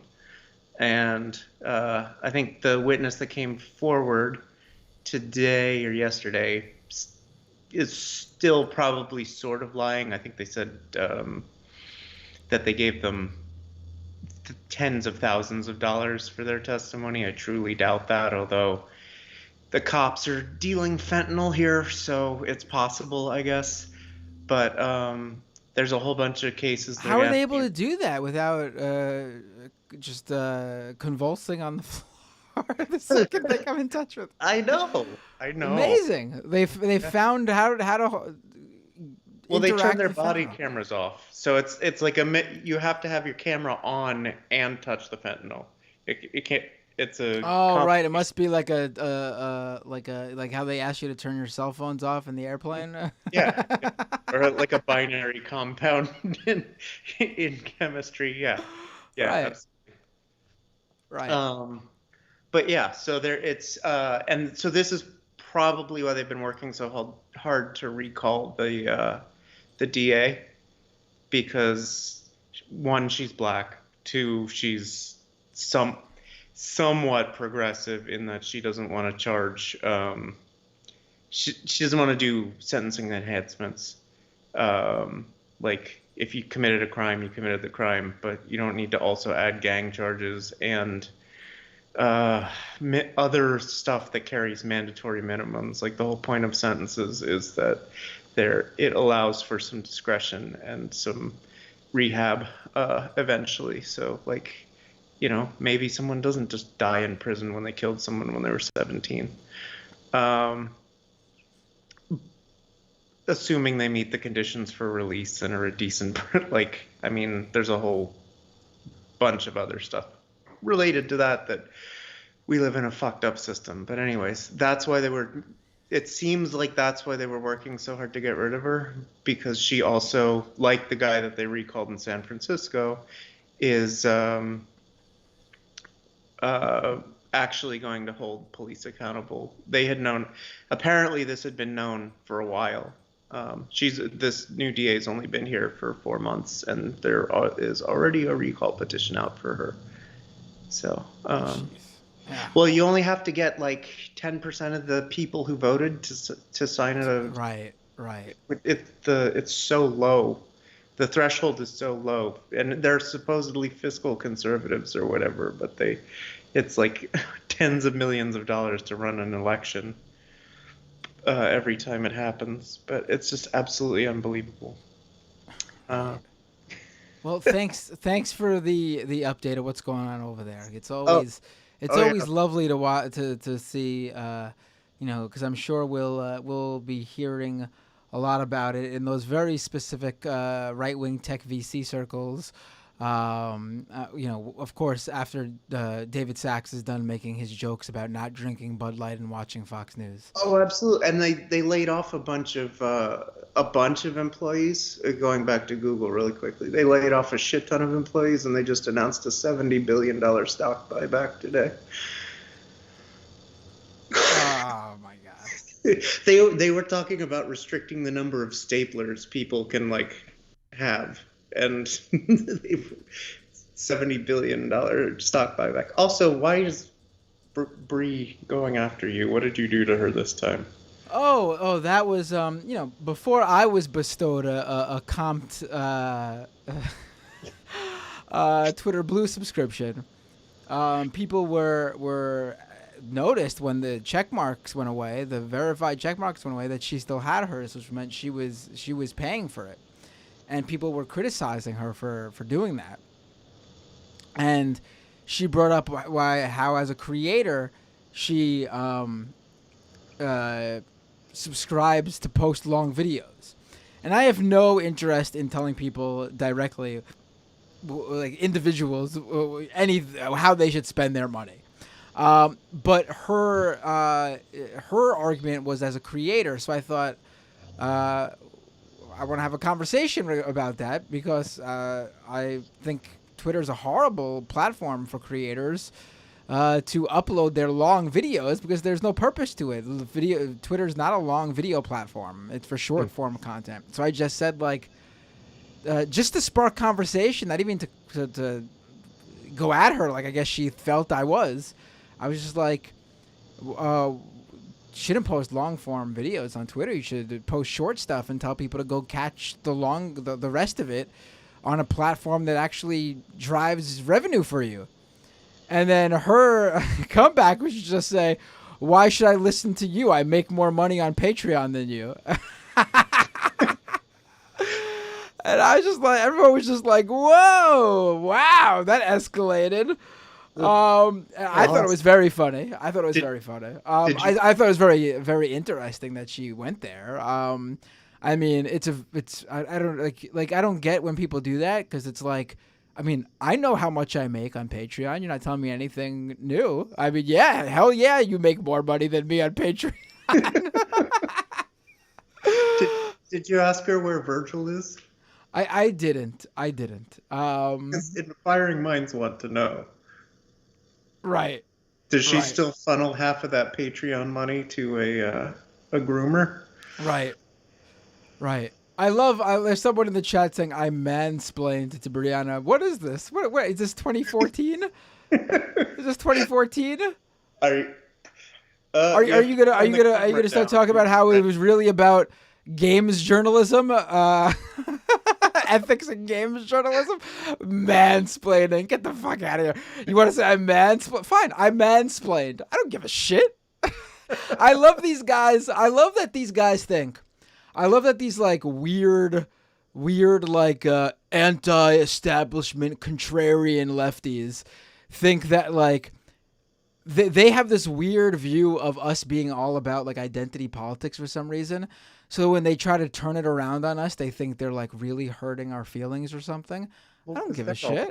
Identity politics. I don't give a fuck. You want to say I mansplained? Fine. I mansplained her. Okay. Yeah, I mean that's what they're all about, man. I don't give a That's fuck. their whole thing. They have no other real critique, so it's all about who's doing what to who, and personal parasocial shit. It's right. These are the same guys who were gonna drop in every AOC tweet and go, well, actually, I remember when you were anti this or that. What happened to you, AOC? But that's not mansplaining. That's taking on the establishment. Of course. All right, Matt. I will. I'll let you. It's called that belt's called the 10 pounds of gold, isn't it? Or the WCW championship. Yes, it's the 10 big pounds of gold gold. belt. Yes. Yeah, that's a great one. That was when big guys like Goldberg or Batista wore it, it looked like a normal size belt because they're so fucking huge. But yeah, that's a cool belt. You saw I don't want to take up other people's times, but you saw the new belt they unveiled last night. Ugly as hell. Ugly as hell. I heard the World Heavyweight title's coming back. I was like, oh, they're bringing back the big, the 10 pounds of gold. Awesome. And then they unveil that. Ugly as hell. Well, they can't because what's his face? Corgan owns the 10 pounds of gold now. Does he? Who's the last person to have it? Because he owns the NWA, and apparently, like when they sold the NWA to the naming rights or whatever, somehow he snuck that in. Because what's his face? They had it in the WWE though. But I don't know the details. So this may be a conversation for another day. yeah. Well, because Nick Aldis has been wearing the 10 pounds of gold as the NWA champion for like years now. So there's something there, but I don't know the details behind it. Right. All right, man. I'll let you go. Have a great one. All right, peace. Let me just say, the person whose comment I read, who said I mansplained, also called me a liar, and is saying that, oh, you saw the mansplaining comment, but not the liar comment. What am I lying about? What am I lying about? Tell me what I'm lying about, and I'll address it right now. You could call into the show. Like, this is the weird thing. I'm literally open to talking to anybody. You just have to reach out to me and say, come on my show or call me on my show.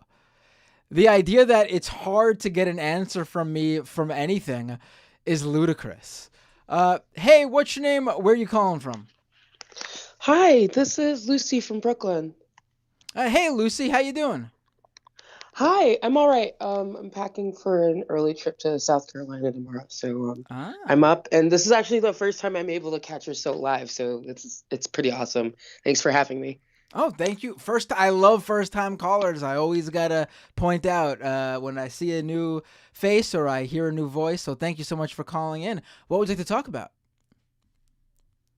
Can you hear me all right? Yeah, you sound great. Yep. Okay, great. Yeah. So I know you just mentioned identity politics, but I'm just gonna full on activate it here. Speaking of news media and the connection between cable and then the very insidious, slimy underbelly of online and social media, and also specifically in the Black community, what I want people to realize, because I live in Flatbush, which is Ole's neighborhood, actually. I see her around, but I don't say anything because, like, I'm sure she just wants to live her life and, have boba tea or whatever. But, like, I want people to realize how deeply ingrained and labyrinthine, I'm hoping I'm saying that right, but, like, the manosphere, the alt-right and Nazi terminology is in the Black community, and also in the Black hip-hop community. You have people like, Adam 22, who's an online YouTube personality and has a podcast, and recently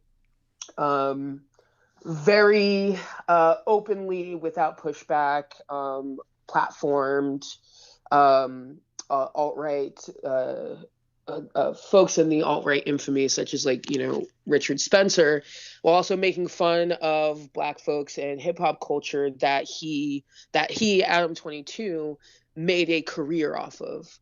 And then you have folks like DJ Academics who make these like faux documentary style video series about hip hop and crime in Chicago and a few South Chicago suburbs, while then also feeding into deeply violent tropes that the right has about the Black community, and also misogynist tropes about Black women and Black trans women, and he'll promote those ideas, and then you have young people and old people who will listen to these things casually, on bike rides or like while they're hanging out, while they're hanging out before, like on their break, etc. And then I'll be at a bar somewhere in Flatbush, and I'm not the only one who has this experience. Like a lot of women, a lot of other people of color have had this experience who are aware of these talking points from the alt-right, but like it's hard to kind of like we'll be at a bar, and sorry for not being completely linear about this, but we'll be at a bar or we'll be at work or somewhere being social, and then you'll hear the talking points of the alt-right, of the manosphere, being used very casually, and they think they've so ingrained it that they fashion their whole personalities after it. They fashion their whole workplace personalities after it. I don't know if you're familiar of the content creator FD Signifier. He, I think, has done a really magnificent job of threading the line between how the Black community has, both online and in real life, have kind of ingested a lot of misogynistic, fascist talking points, and then internalize it and make it seem like this is our culture and this is something in our culture, whether it's hip hop culture, local community culture, etc. Like make it seem like it's something that is intrinsic to the Black community, when in real life we're just swallowing wholesale a lot of tropes that have been around for hundreds of years. I'm just, I realize that I'm taking up a lot of time and there's No, other this people who is want to speak, but no, this is great because I have been one of the areas I feel like I have not spent enough time on are specifically these sort of I don't think most people consider them to be right wing influencers because they're not talking politics, but they're taking on they're running like, and I mean they're not even taking on cultural issues like how right wing political figures take on cultural issues. They create these sort of just general type of cultural shows like Adam 22 is a great example, and then just right. lightly ingrain their right-wing views inside what they consider to be completely apolitical topics. And that's something I would like to talk about more on this show. And I'm not familiar. I was not familiar with FD Signifier, and I'm gonna look into his stuff. This looks great. Yeah, Um, he's doing a really, really excellent job of threading that line, and also from the Black perspective in a way doesn't feel like exclusionary to anyone else.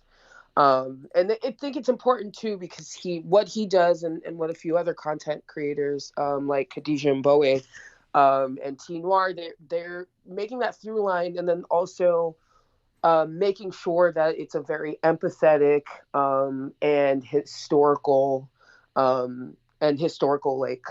viewpoint, so that it's not fully divorced from our own history, but also something that people can take pieces of in a way that doesn't seem intimidating. Like, I mean, we're not.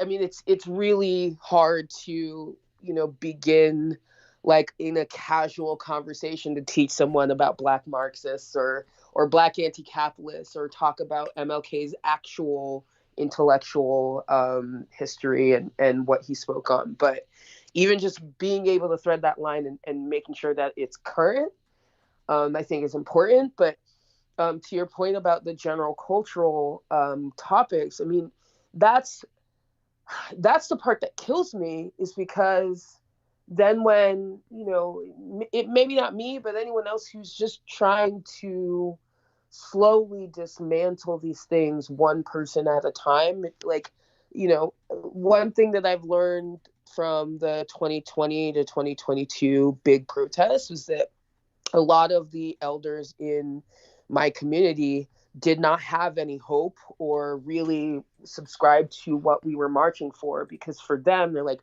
we have seen this happen decade and decade and decade after time, and everyone just snaps back to work when things open up. Everyone goes back to the next opportunity, or when the next album drops by your local suddenly Nazi hip hop star. I think we all know who I'm talking about.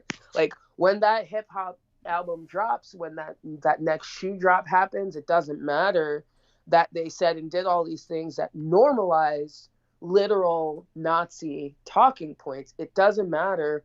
We go back into being distracted by the hustle and the glam, and it brings me a lot of sorrow, to be honest, because never mind the greater machines that need to be broken down. It's just like, even just in casual conversation, I'll hear someone say, well, I'm just trying to be a high value man right now. And have you ever heard, I'm in the school of philosophy of Jordan Peterson. And I'm like, oh my God. Oh, it makes me want to scream.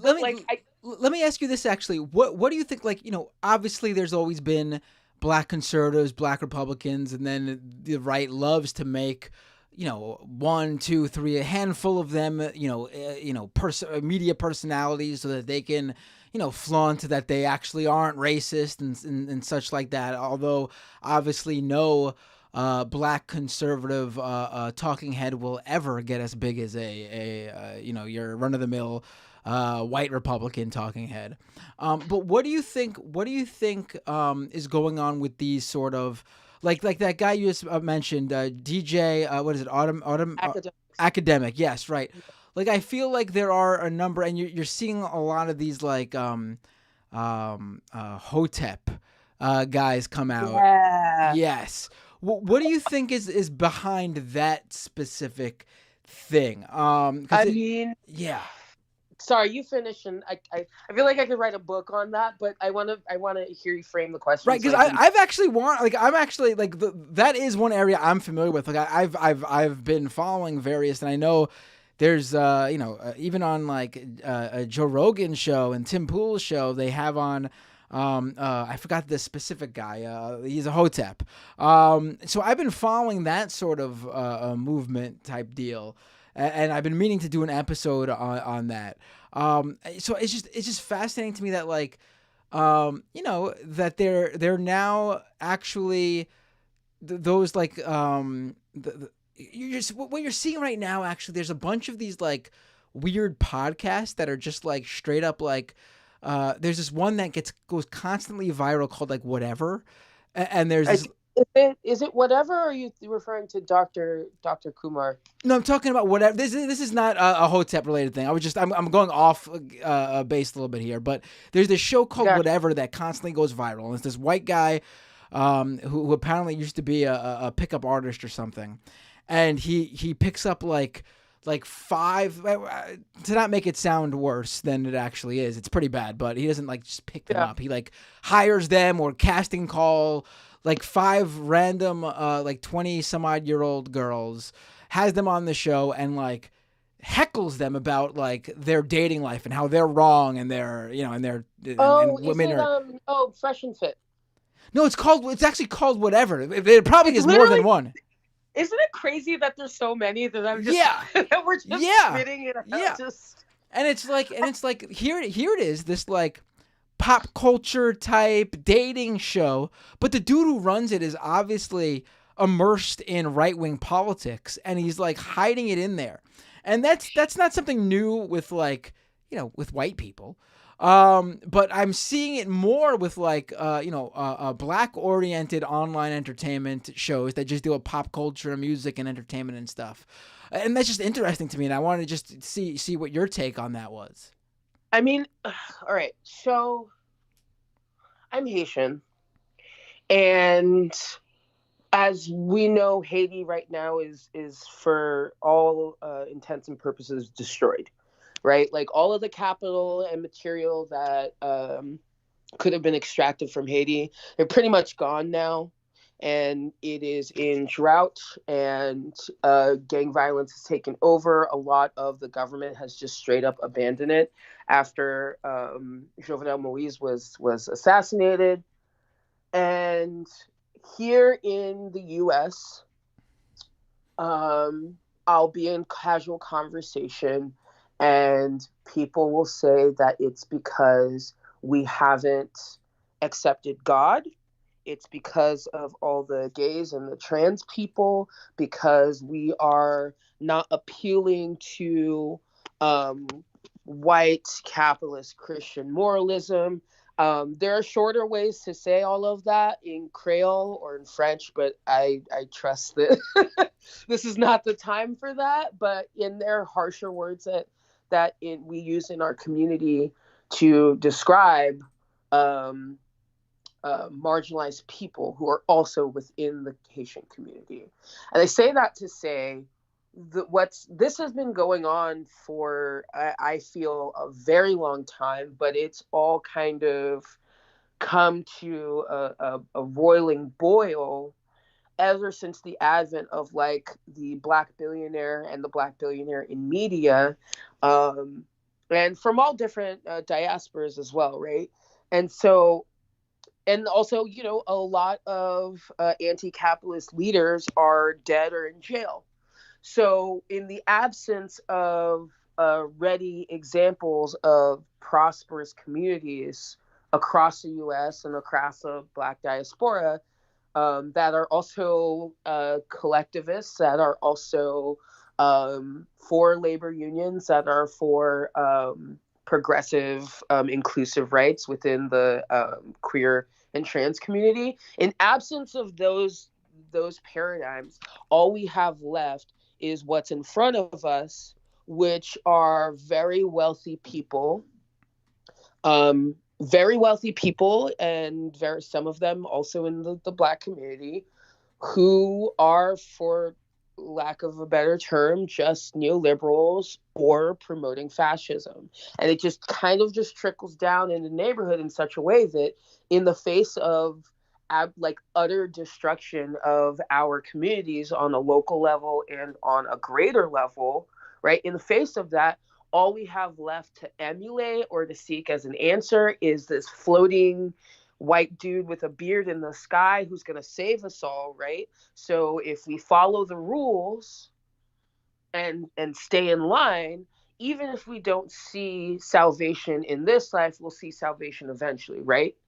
And then for those who don't necessarily believe in that, but also are ready to hustle, or in other words, take advantage of their own, because I mean, I'm for the word hustle in its like utilization as a verb, to just kind of get your shit together and get things done. But I'm extremely against hustle as like a general concept, which is just taking advantage of people. Oh, we could easily segue to my other show, Scam Economy. I've been talking about the whole hustle culture. Yeah, this is Yeah, it's but it's all over the Black community. It's all over the Black community, and especially in the Caribbean community.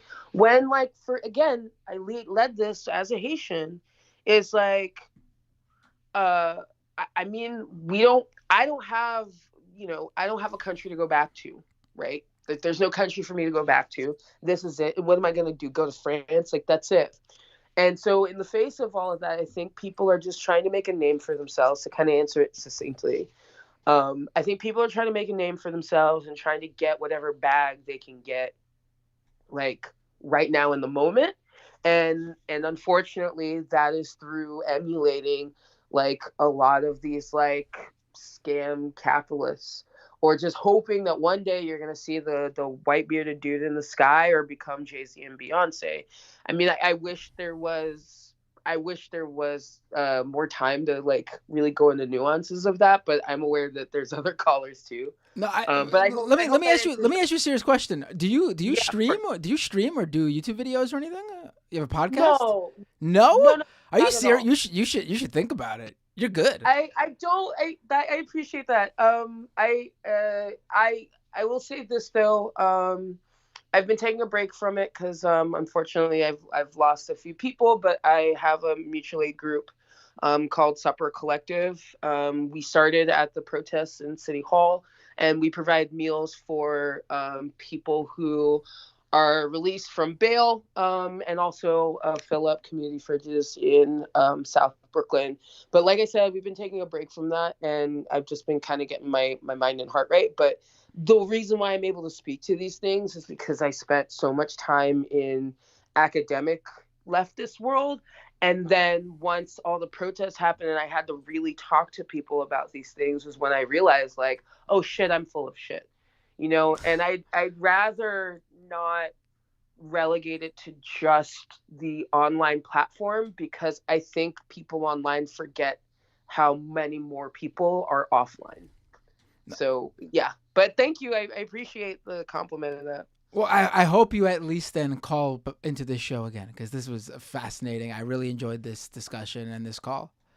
All right, thank you so much. I'll still be listening, but yeah, you have a great night. Have a great trip, by the way. Get to South Carolina safely. Yeah, thank you so much. Bye. That was great. That's those are topics too. I've been really. It's hard sometimes because I try to cover things that I feel like 90% of the time we pull it off. Cover things that other shows aren't focused on.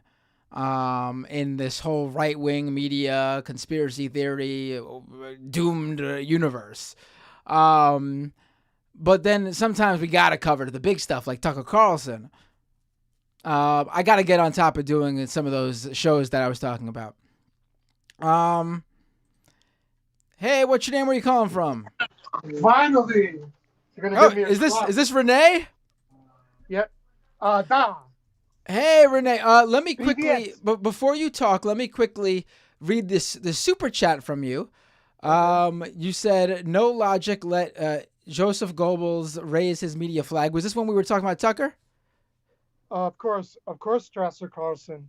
Now unemployed Carlson. So what And do you soon to want be Tulsi Carlson. That's a good one. I like that. So what do you want to talk about, Renee? Right. About Russia. No, joking. Chile. Oh, what's going on in Chile? Right. There's several things. We're going to have like the second referendum, but it's heavily being like. It's not as good as the first. What try? Exactly. Right. It's kind of like unlike The Godfather and Aliens, I guess, according to some people. Don't know if Emmy agrees with Aliens, but I don't. But maybe about The Godfather. So yeah, basically, yeah. There's a lot of people like right-wing traditionalists, grifters, and shit that are like involved with the proposing the new constitution, and that now it's going to be more like in terms of meritocracy. That the previous one was the people involved were very irresponsible, etc. A lot of it is kind of like what I said. Like I smelled something fishy way back when I explained it. The other thing that's worrying me is that there's like a heavy media onslaught against turning people into more right wing, more conservative, more like turning Chileans against each other. First of all, it was like, oh, it was the Chileans' fault that they didn't approve the constitution and shit like that. Now it's like, no, now it's all about like the immigrants and the homeless and people like that. And what's the problem is that, like, for instance, one of the, and also the government allegedly being on the left and shit like that, incorporates that into their discourse and tries to be like now giving into the whole discourse of like crime being on the rise, and that's kind of suspicious since our militarized police force kind of like practically is like an armed support for drug dealers and things like that, whereas they tend to blame the same Venezuelan right wingers that they invited during Piñera's time in order to limit the traditional centrist left wing voting base here in Chile. So in that case, I could talk about like a quote unquote great replacement, but it was kind of it was also like seeding these current like discourse of like being then they can turn around and be anti-immigrant and shit like that. Whereas allegedly the left and people who still consider them to be on the left are kind of like, even though we don't agree with them and we'd rather like ice pick them, We're so worried about like their issues, and we don't want like xenophobia to be the common public discourse as people are trying to do now. So, for instance, like a communist mayor was doing this whole thing about like being tough on crime, and now they were like being like trying to get homeless off the streets and shit like that, and basically the bad messaging was like they were like she was like sending first they send like social workers to talk about like to convince them to go into shelters, but that's just one visit, and then afterwards they come in with the police and shit like that. And I was trying to say, like I was arguing on Instagram that if anybody knows social work, you won't get them with the first impression, especially if you're threatening them and then afterwards you visit them with the police and stuff like that. And especially if you call the commission like safety and something like that, and something involving urbanism and shit like that. It's like I'm really disappointed. I guess this would be like Josh Block's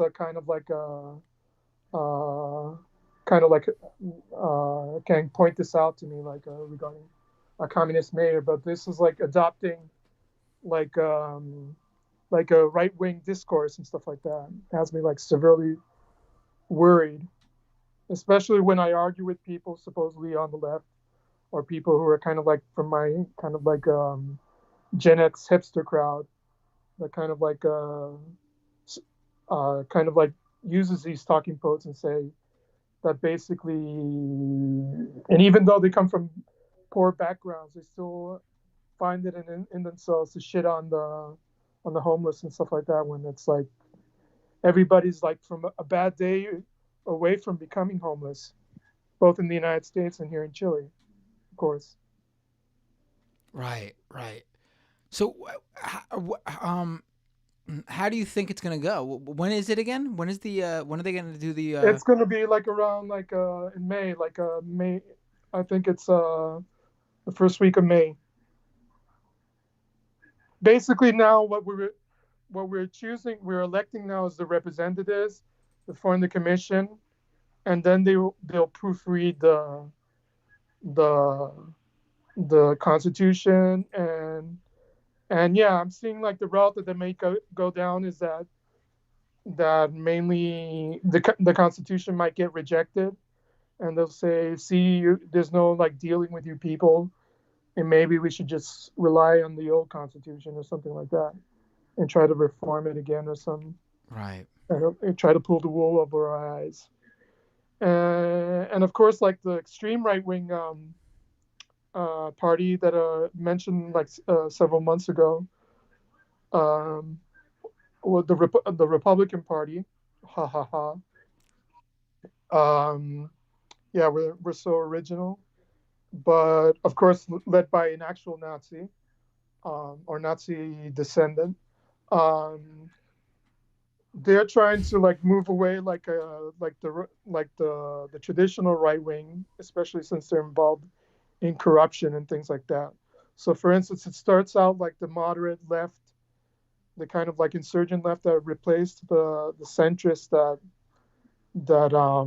Montserrat would kind of like throw side shade against in her conversation. Yeah, they would like do like something like an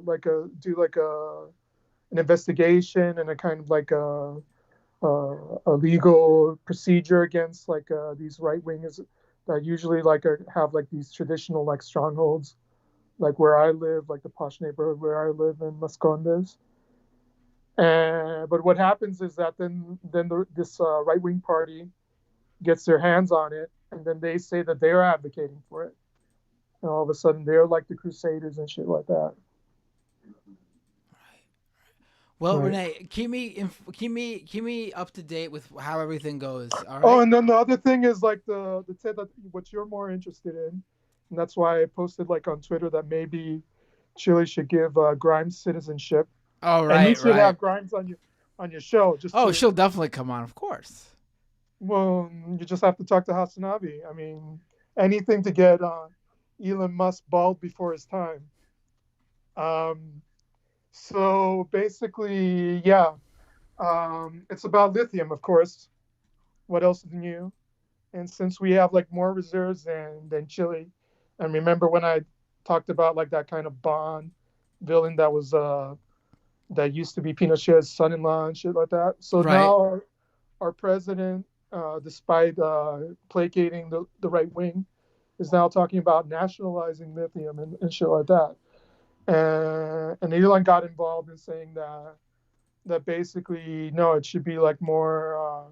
It can't be in the hands like of a government or in public hands, and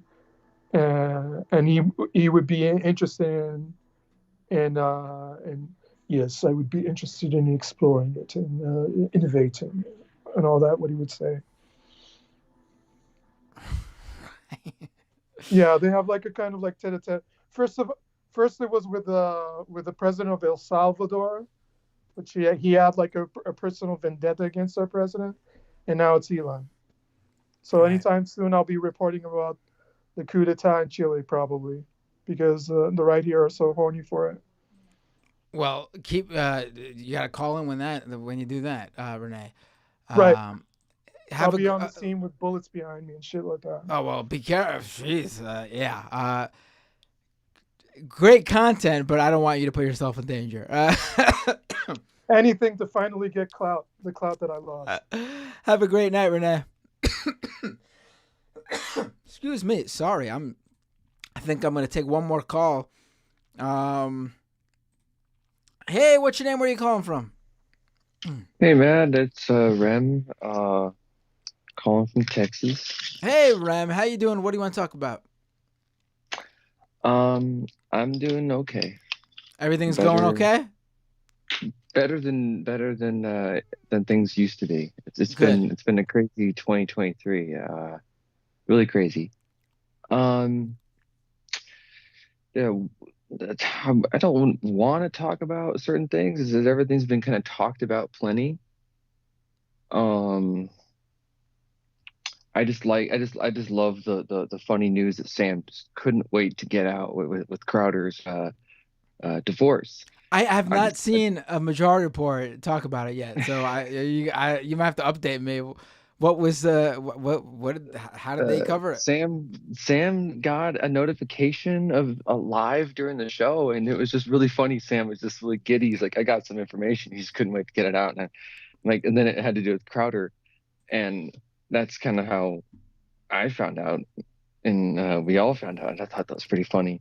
And Right. then we watched the video of Crowder basically uh, digging himself a hole, like saying something really misogynistic. Of course, trying not to take the blame. Right. You know what? I And have that video. Why don't I play it after this call, and then we'll end it on that. you should totally do that. You should totally do that. That would be that was just some nice news of all the bullshit that's going on lately. Especially with all the anti-trans stuff, because Right. Crowder was on top of that. He was on top of all the anti-trans stuff, and I have a great loathing for Crowder. I really hate the guy. This is just hilarious to me. Right. Like, we should be rejoicing for sure. Right. No, absolutely. I mean, let me play the clip. Let me let you go. I'm glad everything's going good now, or at least better than it was. Better. It's Yeah. not perfect, but I get it. No, but yeah. Well, I guess we'll it's headed in the right direction. I guess, right? For sure. Thanks for calling, Rem, and let's get to this clip. Talk to you later. Yeah. Take it easy, man. Bye. Bye. So let me talk about this. Let's play the Steven Crowder clip. But first let's get all the super chats that are currently out. Basically just super stickers from John Deere and Kowalski. Thank you so much. I've read all the super chats over on Twitch. Valanova gave out 5 community gift subs. Oh, Left Reckoning rated. Thank you so much, Left Reckoning. Major Hater Enterprises, subscribe with Prime. Thank you so much. Dan Wally, resubscribe with Prime. Subscriber for 4 months. Speak of the devil, Dan Wally said. I think that's because they resubscribed just when I mentioned the Twitch thing earlier. Um. Oh, here another super chat just came in from Celeste. Super chat. Are you planning on going to watch The Little Mermaid live action in theaters? By the way, I am a new fan ever since Leftist Mafia. You are funny, in my opinion. Well, thank you, Celeste. Great to have you. Thank you so much. And glad that you think I'm funny. That's that's great, because I am funny on that show, aren't I? Check out Leftist Mafia on. I'm on there with a bunch of great lefties every Thursday evening, and I don't know if I'm gonna end up seeing The Little Mermaid live action. I think it's gonna be really bad, and it has nothing to do with the actress who they cast for Little Mermaid. Actually, I think I saw the trailer for it, and I think she's a great Ariel. Little Mermaid was the first movie I saw in movie theaters as a wee 3-year-old child. Well, according to my parents, the first movie I sat through in its entirety in a movie theater. They tried to take me, I think, a year earlier for Oliver and Company, another Disney film, and I couldn't do it. But I thought she gave off that Ariel energy in that trailer. I just think it's gonna be bad because Disney is really bad at doing these live action adaptations. The design of the characters is really bad, I think. The story is usually not that great compared to the classic original animated one. I think the actress who plays Ariel will probably be the highlight of the movie.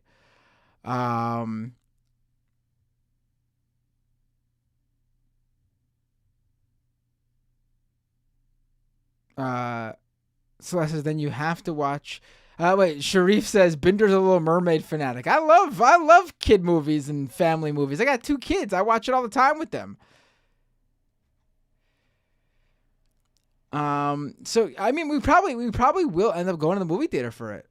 I just realized, Celeste, that your profile pic is Ariel from The Little Mermaid, like the animated Ariel. Then you have to watch this one. Yeah, I mean, I guess I'll end up taking Lion King was the first movie I saw in theaters, said Misha. Oh my God, I'm an old man. I'm an old man.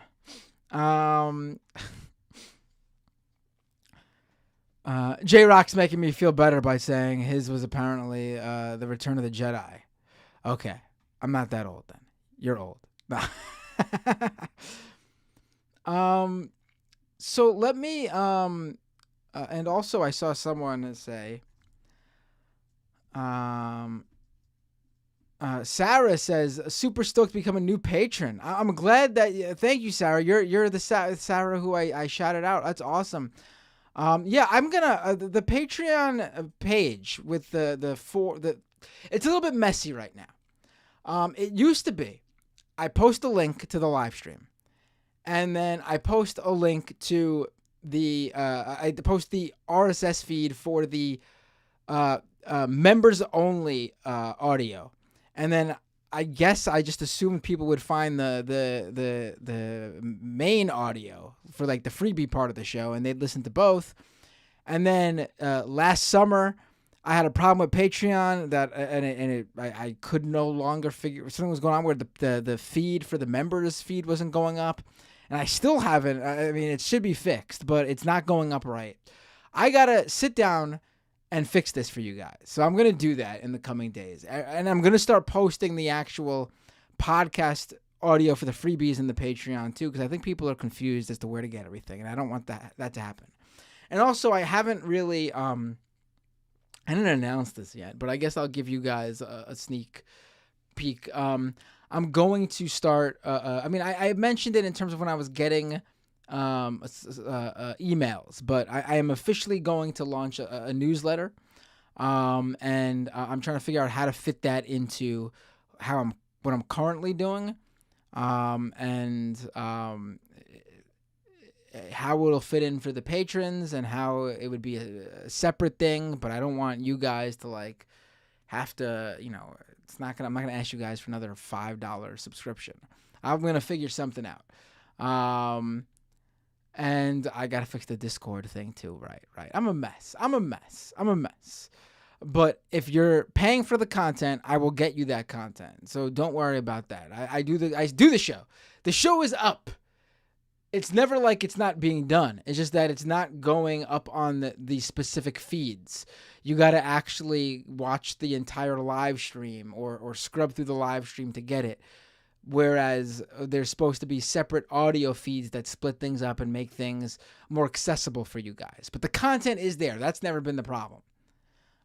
So I'm going to fix that as soon as I can.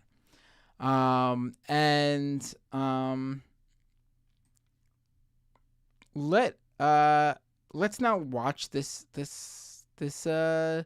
Crowder thing. Let me set it up.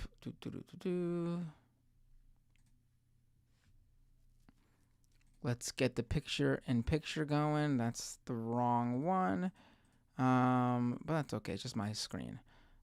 Here we go. Let's pull the Crowder video up. Now, let me say up front, I really don't care about Crowder's personal life in terms of like Crowder personally.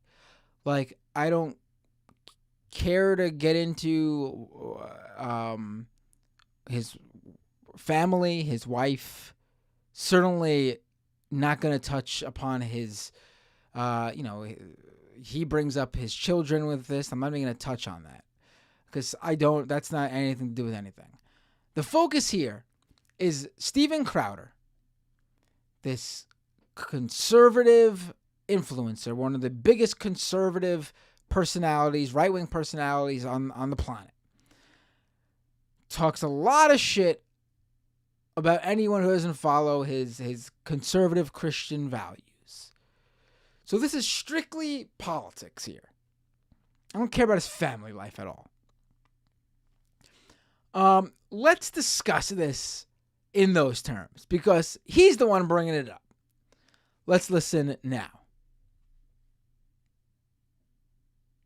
I have been living with a proverbial boot on my neck for going on years now.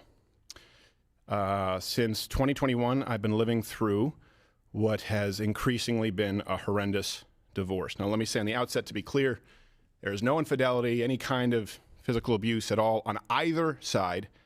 And no, this was not my choice. My then wife decided that she didn't want to be married anymore.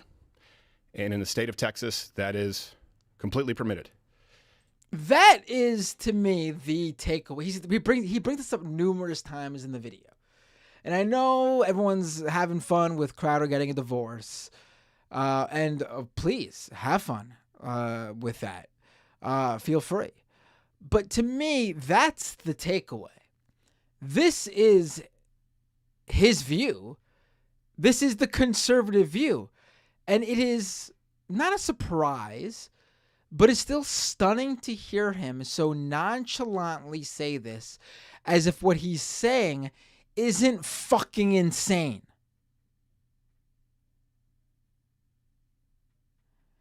The idea that he would be angry that his wife could have autonomy and decide that she wants to get a divorce, and he doesn't need to be on board for her to get that divorce. I mean, again, not a surprise they think this way. Still amazing to hear them just say it as if they don't think people listening to this will find it fucking crazy. It's been the most heartbreaking experience of my life, what I consider to be my deepest personal failure. And just so you know, my opinions on parenting and families have not changed. I've always believed that children need a mom and a dad, that divorce is horrible. I mean, it seems like his children will still have a mom and a dad, right? Last I checked, divorce doesn't no longer make you a mother or father. And I still believe that children need a mom and a dad and that divorce is horrible. But in today's legal system, my beliefs don't matter. Again, in today's legal system, my beliefs. So he thinks he's allowed to say, Your Honor, I don't believe in divorce. And then the judge should then deny his wife, his now ex-wife, her right to a divorce. Texas, divorce is permitted when one party wants it, period.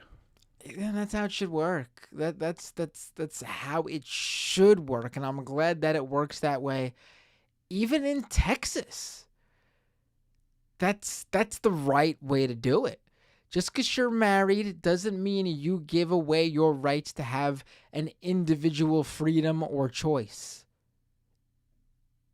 I should rephrase because I said an individual. No, there's not. You don't give away your right to individual freedoms and your choices.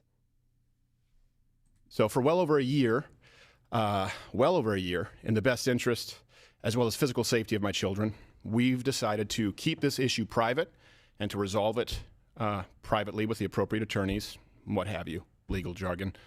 And all this, one thing I want to be really clear about is certain. True north here is that my children are blameless, completely without fault, and so we decided to resolve these issues privately. This is very weird. Because I can see, this is not something new. People say this when you tell your children that this is not their fault. But when that happens, you're usually talking about children who can understand what's going on. Right? Like 8, 9, 10-year-old, teenagers, of course. This is, your mother and father. Your mother and father still love each other very much. This has nothing to do with you guys because they might feel, because they're aware of what divorce is in the situation, they might feel like they had something to do with it. Like their behavior, something they did, pulled mom and dad apart. That's obviously not the case. Very weird to bring it up because Steven Crowder's children were born in the same year that his wife filed for divorce, 2021. So they're not that old. This was like, they're like 2 years old. They got no fucking clue what this shit is. A divorce? Very weird. Very weird. And someone brought up earlier, Moody in the chat, weird as fuck to think Crowder's wife suddenly divorced him after 7 years. LMAO, WTF.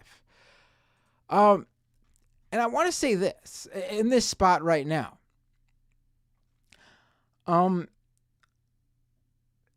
Obviously not the kid's fault, because it's not. These are two grown adults. But hell yeah, the kids had something to do with it. Hell fucking yeah, the kids are a reason they got a divorce. Absolutely. The fact that his wife, after 7 years apparently, chose to get a divorce the year they had their twins. Someone wasn't living up to their end of the parenthood, it seems like, quite frankly. That's how it feels like to me. Again, not the kid's fault, but it sure does seem like for his ex-wife, Steven's involvement in raising the kids or helping her as the mother have a break or get some help. I would guess that has something to do with it just because of the time frame of the children are born and not long after all this time they were together before the kids, she wants a divorce.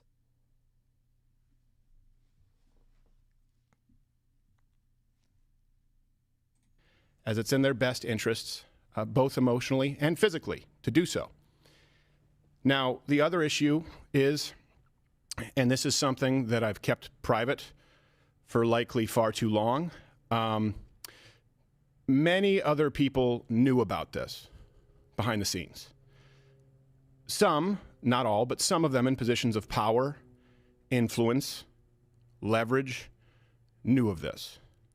So this is where it gets juicy. This is where he's talking about, he's going to play a specific somebody soon. He's talking about the recent feuds he's been having with the Daily Wire, Ben Shapiro, Matt Walsh. And that was all about business. and some backstabbing involved and some recorded phone calls. But even those recorded phone calls were about business. But there were a few conservatives who were hinting that there were some goods out there on Steven Crowder they had. And I'm guessing we now know that they're talking about this secret divorce. I knew that the safety of my children included keeping it private. So if you're familiar with the idea of extortion, then you know the feeling well. Now, some of these threats were so thinly veiled that I'm frankly surprised you didn't all guess immediately. Steven has a lot going on, I guess is the best way to say it. He has a lot going on, and that should be clear because people don't do stuff like this if there's not a lot going on in their lives. So this is Candace Owens' show while the whole Daily Wire thing was happening earlier this year with the backstabbing. And she I guess, took it a step further. And she clearly knew about the divorce. Let me rewind it a little bit. Let's listen to Candace Owens earlier this year. Immediately. Steven has a lot going on, I guess is the best way to say it. He has a lot going on, and that should be clear because people don't do stuff like this if there's not a lot going on in their lives. I would like to implore my audience and everybody that isn't paying attention to this situation not to condemn him, but to pray for him. Sometimes people need a prayer. Sometimes people need a scripture. You know, Stephen purports to be a Christian. I am unsure at this moment if it is my place to say more than that. You know, maybe if I feel in further defense, some things should be said, or maybe if I feel that the public has a right to understand certain circumstances. Well, my children have a right to privacy. Now, some other issues have been, or I should say, inferences have been more pernicious behind the scenes with demands and threats to use this information that they believe would be so publicly embarrassing to me and my wife at a difficult time that it could be. This is so weird. Like, frankly, this is so weird. You got a divorce, man. This isn't some big scandal. If there's nothing more to it than your wife didn't want to be with your ass anymore, that's not shocking. That's not a scandal. That's not some big news. This is very bizarre, odd behavior. It's just weird. You got a divorce. It happens. If you still have this a good relationship with your ex-wife for the purpose of having a stable, a stable life for your two children, and you provide for them and take care of them, and are still part of their life, then this is no big deal at all, man. Get over it. It's very weird. Unless there's something more to this that we don't know about yet. But why would anyone outside of your immediate family give two fucks about you having a completely no drama divorce? I mean, I know you say you did not want it, but it seems like an amicable split in terms of it doesn't sound like you're fighting over the children. And he's going to say some nice things about his ex-wife, too. He also says a very not nice thing about her. We'll get to that. But he clearly still, it's not like they're not on speaking terms, it seems. Let's continue with the video. Used, knowingly putting my children in harm's way. So to those self-styled Christians, conservatives, and allies, well, not in my book. Now, if you find yourself, I don't want to get into details, so this is going to likely be the only time I have to address this or want to address this. If you're asking yourself, hey, did X person or did Y person know? The answer is likely yes, which will be made alarmingly clear as this process of discovery continues.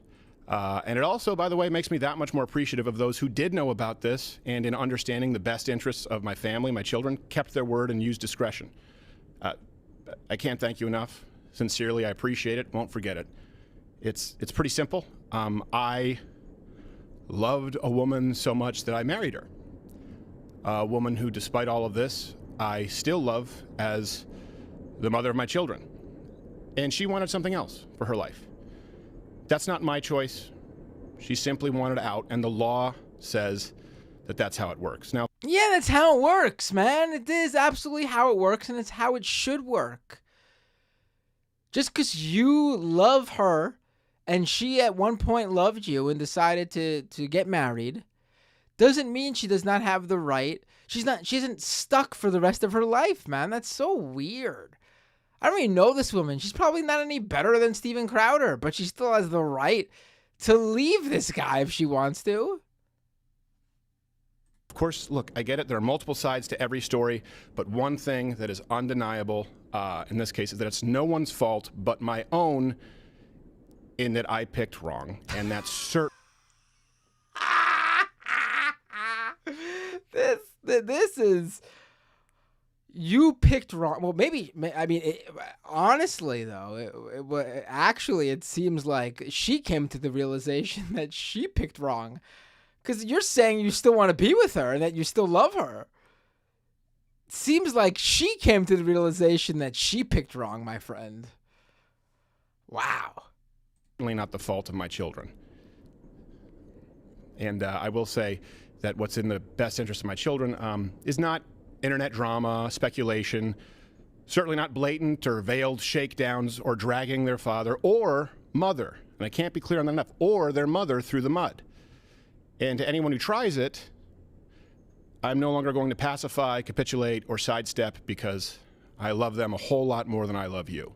And I will continue to do whatever is necessary to protect my children. Discussing the divorce any further on social media or on this show or in any public space is not what's best for them.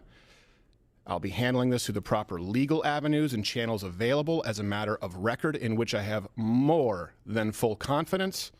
So I'd ask that you understand the need for and respect our privacy in what is obviously a pretty tough time. And I hope that none of this has to go any further than that. I have been living with... replying. I mean, very, very bizarre video. I think obviously there's more to this. I also think at the same time, yeah, they are being this weird about some old-timey divorce scandal. Like they view it like, oh my God. But I also do think there's more to this, obviously, the way he's treating it. And I do wonder, because I don't think anyone was coming out with this news. Maybe they were, but I didn't see anything about it. So I do wonder if this is him trying to get ahead of something else. It would be interesting to see where this goes, honestly. All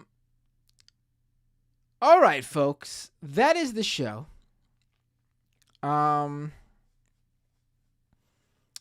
is the show.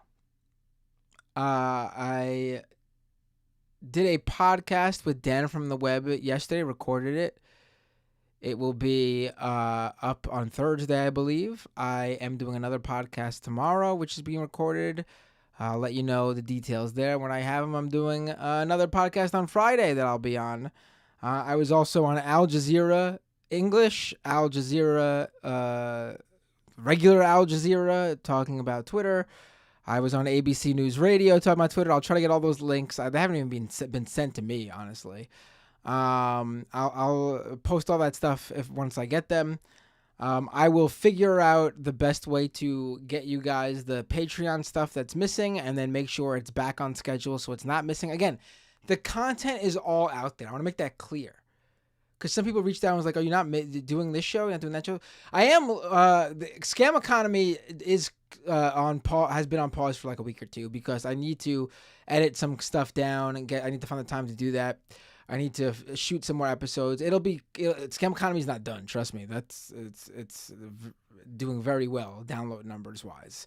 I just need to, things have been busy. You guys know I'm a one-man show here, and the stream and the video content aren't my full-time thing as much as I wish it was. We're just not there yet. We're close. Every time we get new patrons, we get closer. I mean, we're not close, but we get closer. But the content's all there. The shows are still going up. I still do the live streams. I still take the calls. I'm doing Leftist Mafia, the Majority Report, all that fun stuff. So it's been busy. It's been busy. Also, who should I rate on Twitch? And I really want to bring up the newsletter thing one more time. I'm serious about this newsletter rolling out. My goal is to actually be able to put the money from you guys, the patrons and the newsletter subscribers, when I launch it, to actually be able to pay freelance writers for pieces. Like, I'm not talking about life-changing money, but I don't want it to be just, oh, Matt Binder puts out a newsletter on Friday. I want to create a regular news source, and I think, I have the video, I have the podcast, I have the streams. I'm missing that medium of people reading stuff. Like, I do it in my day job, but I want my own one of it and see where that goes. And I think we're missing that medium because that is the best medium to actually break stories and news. Streams and video and podcast are great for analysis and storytelling and walking people through a series of events and breaking down reporting. But breaking news still is best done right now via written reports, in my opinion. So I want to be able to do that and give people, especially with the current media ecosystem where, BuzzFeed News closed down, all these layoffs are happening in the media industry. And there are some good, really good journalists, lefty writers who are, who aren't getting their stuff out there. Like, I'm not saying I could give them jobs and replace their income, but I'm saying, if they're doing freelance work, I can here and there, like maybe one or two a week, be able to say, oh, let's put out this. Oh, someone just has this great report. They have nowhere to publish. Let's publish it for them, and I'll pay them for it. With you guys being able to help support this. So who should I raid?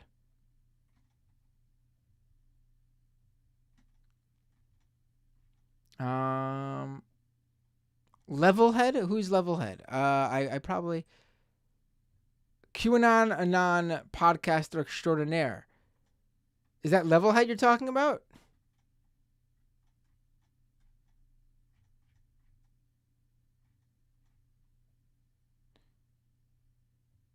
Yeah, let me go to Levelhead's stream here. You said it's, what is it? LV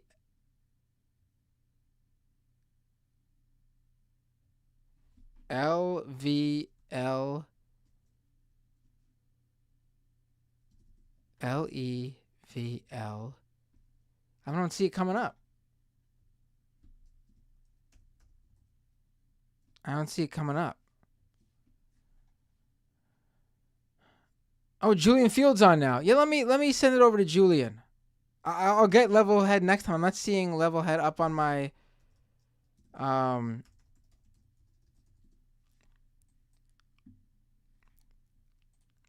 So let's do Julian. Let me see if there was any last minute super chats. Want to shout that out. Rolando Ramirez, the super chat. Hey, yo, great show, Matt. Crowder's ex, Coniston, is also spilling secrets. Really? I gotta look into that. I didn't see that. Coniston? I don't even know who that is. I gotta check that out, I guess. Interesting.